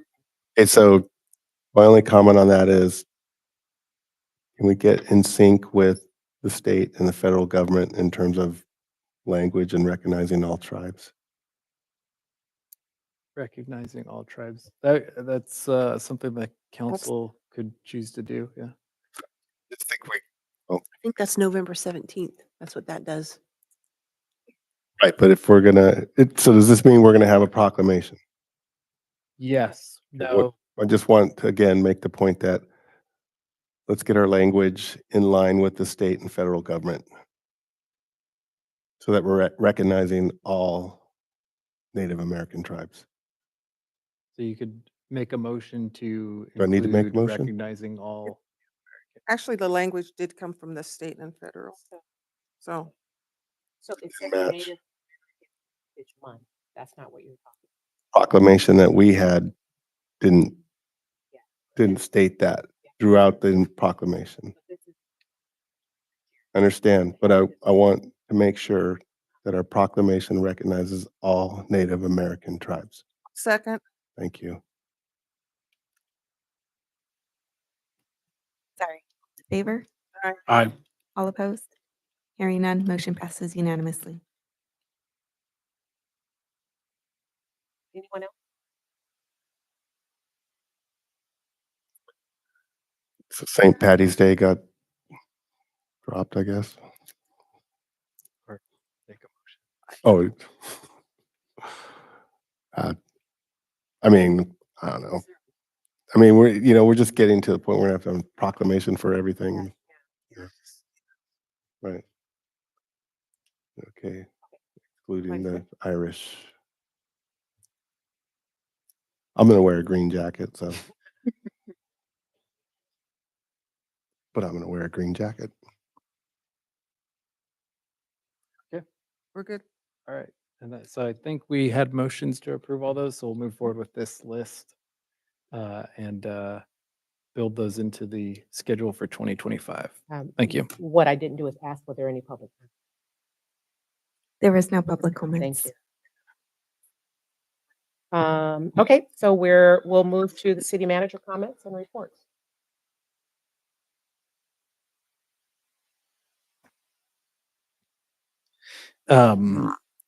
Oh, thank you. Too much technology today. I'm barely surviving here. We have just a few slides, a few things we wanted to highlight on some projects that are in progress and that we wanted to let people know about. First is this morning we launched, and it's on our website and social media, but we launched one of the next steps on developing our Americans with Disabilities Act self-evaluation and transition plan. We are developing a citywide ADA self-evaluation and transition plan. And one of the steps that we're on right now is to do a citywide questionnaire asking everyone, including just, anybody in the room here is free to answer. Any member of the public can answer. We're asking for people for their feedback on how our departments and programs and services are or are not accessible to persons with disabilities, so that we're able to get kind of that understanding of where we're doing things right and where we may be missing things. So that launched today. We are in the midst of this self-evaluation and transition plan. And so we're asking people to give us that feedback to help us develop that plan over the next few months. So that's available now. There's a code here that people could scan to take the survey. You can do it from your phone. It's pretty simple, but or you can visit our social media and get the information there as well. Next, this one is a lot more visible. People are probably seeing it, especially out in front of City Hall. We've been working on our sewer, one of our main sewer lines being replaced. Very old, I think it's 60-year-old section of sewer lines that's being replaced. And it's a critical section that serves a large part of our community. And so there's a little bit of an inconvenience right now because we have some lane closures, but we've been happy that we've been able to avoid major street closures. We haven't had to have major streets closed, but there's just some areas where we're asking people to merge into one lane for the time being. That project is continuing between now and early April, and maybe with some luck, maybe a little bit sooner, but we're working on that now. The work is proceeding now, and we thank everybody for their patience as that's going on, because it's going to ensure that everybody's sewer lines work correctly for hopefully 60 more years to come after that project's done. We have some big projects right now, and I'll start with that shout out to Public Works and our facilities teams who are doing a lot of things all at the same time, like that sewer line replacement and one of the next slides we'll get to. But another big one we're doing in partnership with the Army Corps of Engineers and the port and the Channel Islands Harbor District is the dredging project, which is the replacement of sand which includes the replacement of sand on our beach.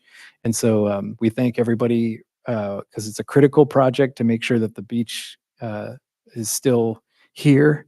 But we know right now we have closed the promenade from now till about March 1st to allow that work to occur. We know that's an inconvenience, but it's another one of those ones where it's a minor inconvenience for a major benefit and a major project to the community. So that project is taking place now. People can go out and kind of from the edge of the promenade could see some of the work taking place there. And hopefully we'll have our beach fully replenished in the next couple of months.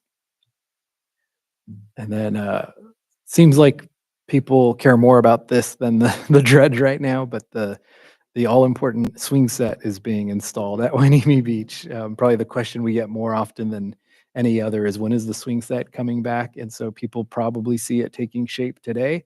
We're actually building it this week. And the installation is going to take a little bit more because we have to install the pad and some rubberized material.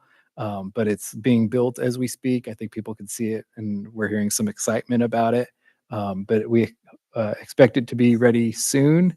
It's probably it's still going to take a little bit to get the pad and the rubberized material and everything, but it'll be ready soon, and we'll make sure we announce it the minute it is available. So.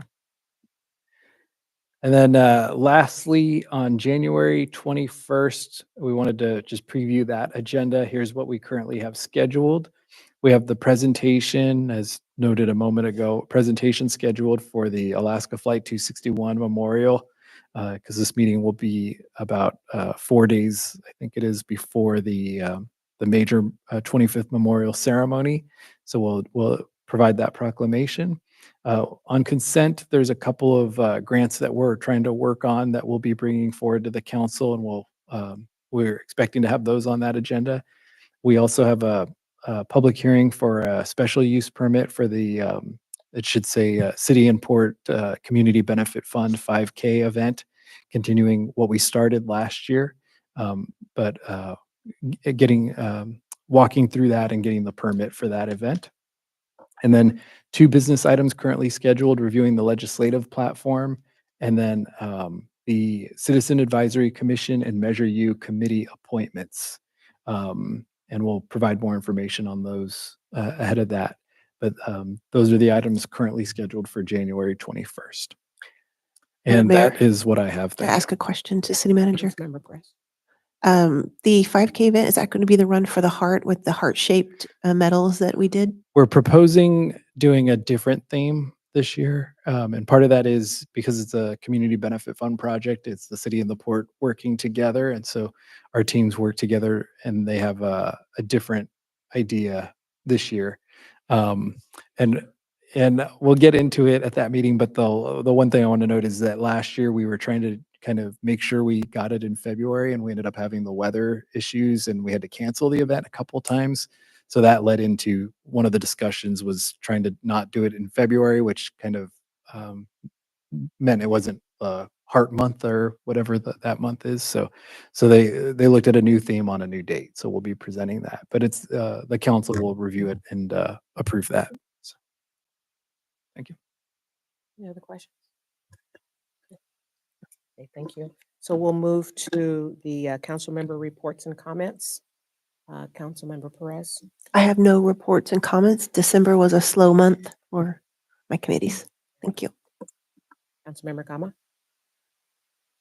Yes, I was able to spend several hours with the new director of Ventura County Animal Services.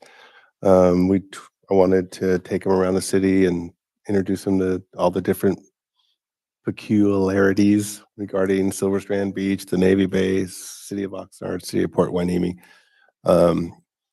It was a really good day. Beacon, we had a meeting recently. We're at a critical juncture with Beacon in terms of getting regional projects that matter to the stakeholders of Beacon.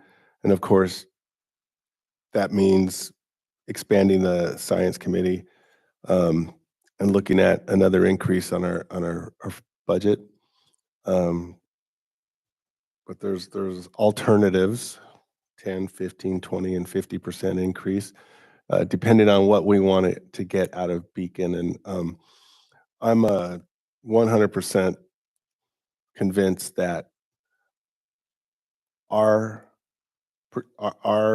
ask of Beacon, if we were to agree to some increase in budget, is to assume the role of our lead lobbying mechanism for maintaining our sand. I mean, this every 2 years we go through this process, and we're not getting the allotment that we are supposed to get. We're getting sand, which is great, but if we at some point we're going to have a conversation. The Beacon board needs to be 100% unanimous on any increase, and so what I would need to know from this body is, what are our expectations of Beacon? What are we willing to pay, and what do we expect in return from it?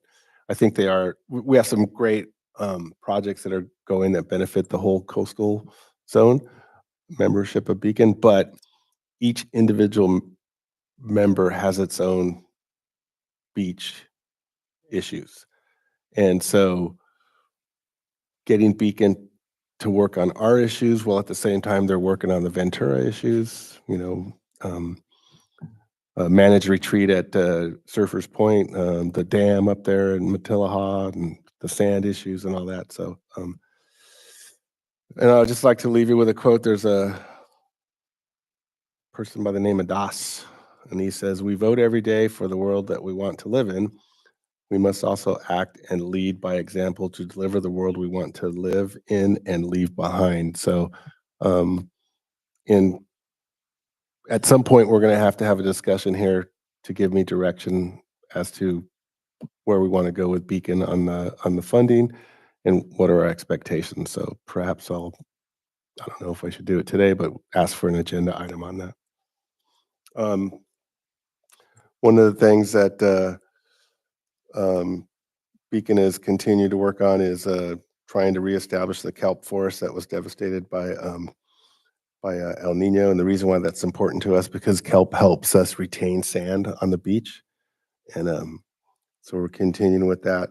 We want to add more professional services so we can get into more technical projects and that are regionally focused. In other words, City of Port Huenemy's regional focus is dredging, replenishing that beach every 2 years, making sure it's there because it has down coast issues. So, and then just want to recognize Rich Rollins, former mayor. You stayed through the whole meeting tonight, and we appreciate you. Thank you. And you stayed awake. I think I just woke him up. That's it. Okay, thank you, Mayor. So I have a busy week this week. On Wednesday, we finally have a strategic planning meeting planned for RDP on Wednesday.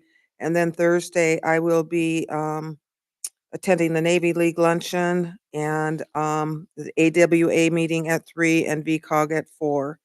So I've got a busy week. And next week, no meetings planned. We have, except for the mural debrief on Monday. Thank you, City Manager, for finally getting that scheduled. I know it's kind of like herding cats, trying to get everybody's schedule together. And then I've got SCAG meeting on the 16th. So I'll have more to report at our next meeting. Thank you. Mayor Pro Tem. Well, I was not on any committees, so I have nothing to report, but I do want to say, Joan, thank you for the presentation. That was awesome. Learned a lot. Austin, thank you for clarifying a few things. Appreciate it. Thank you.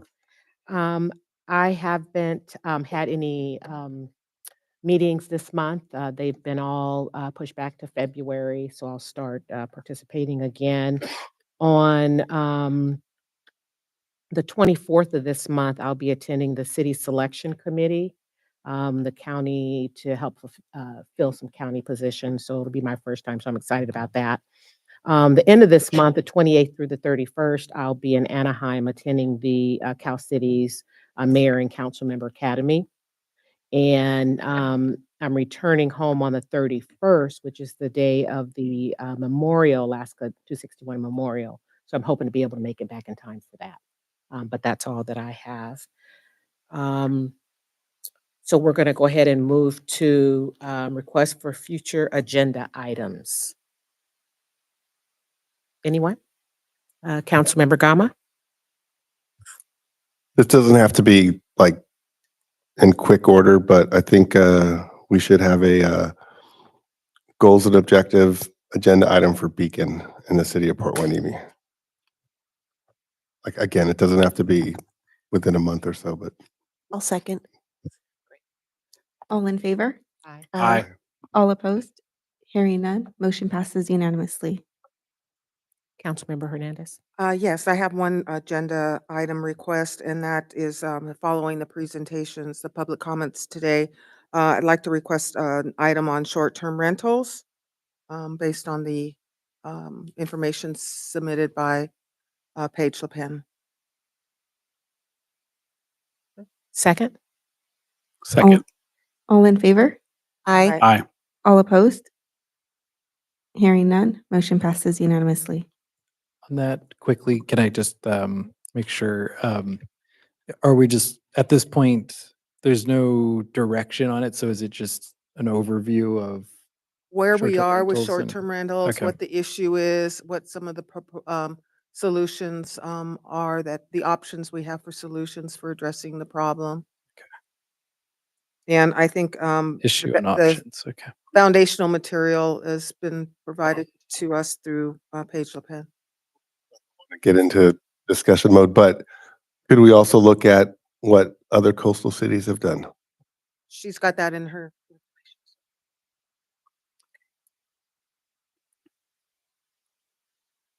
So, Councilman Gama had posed parking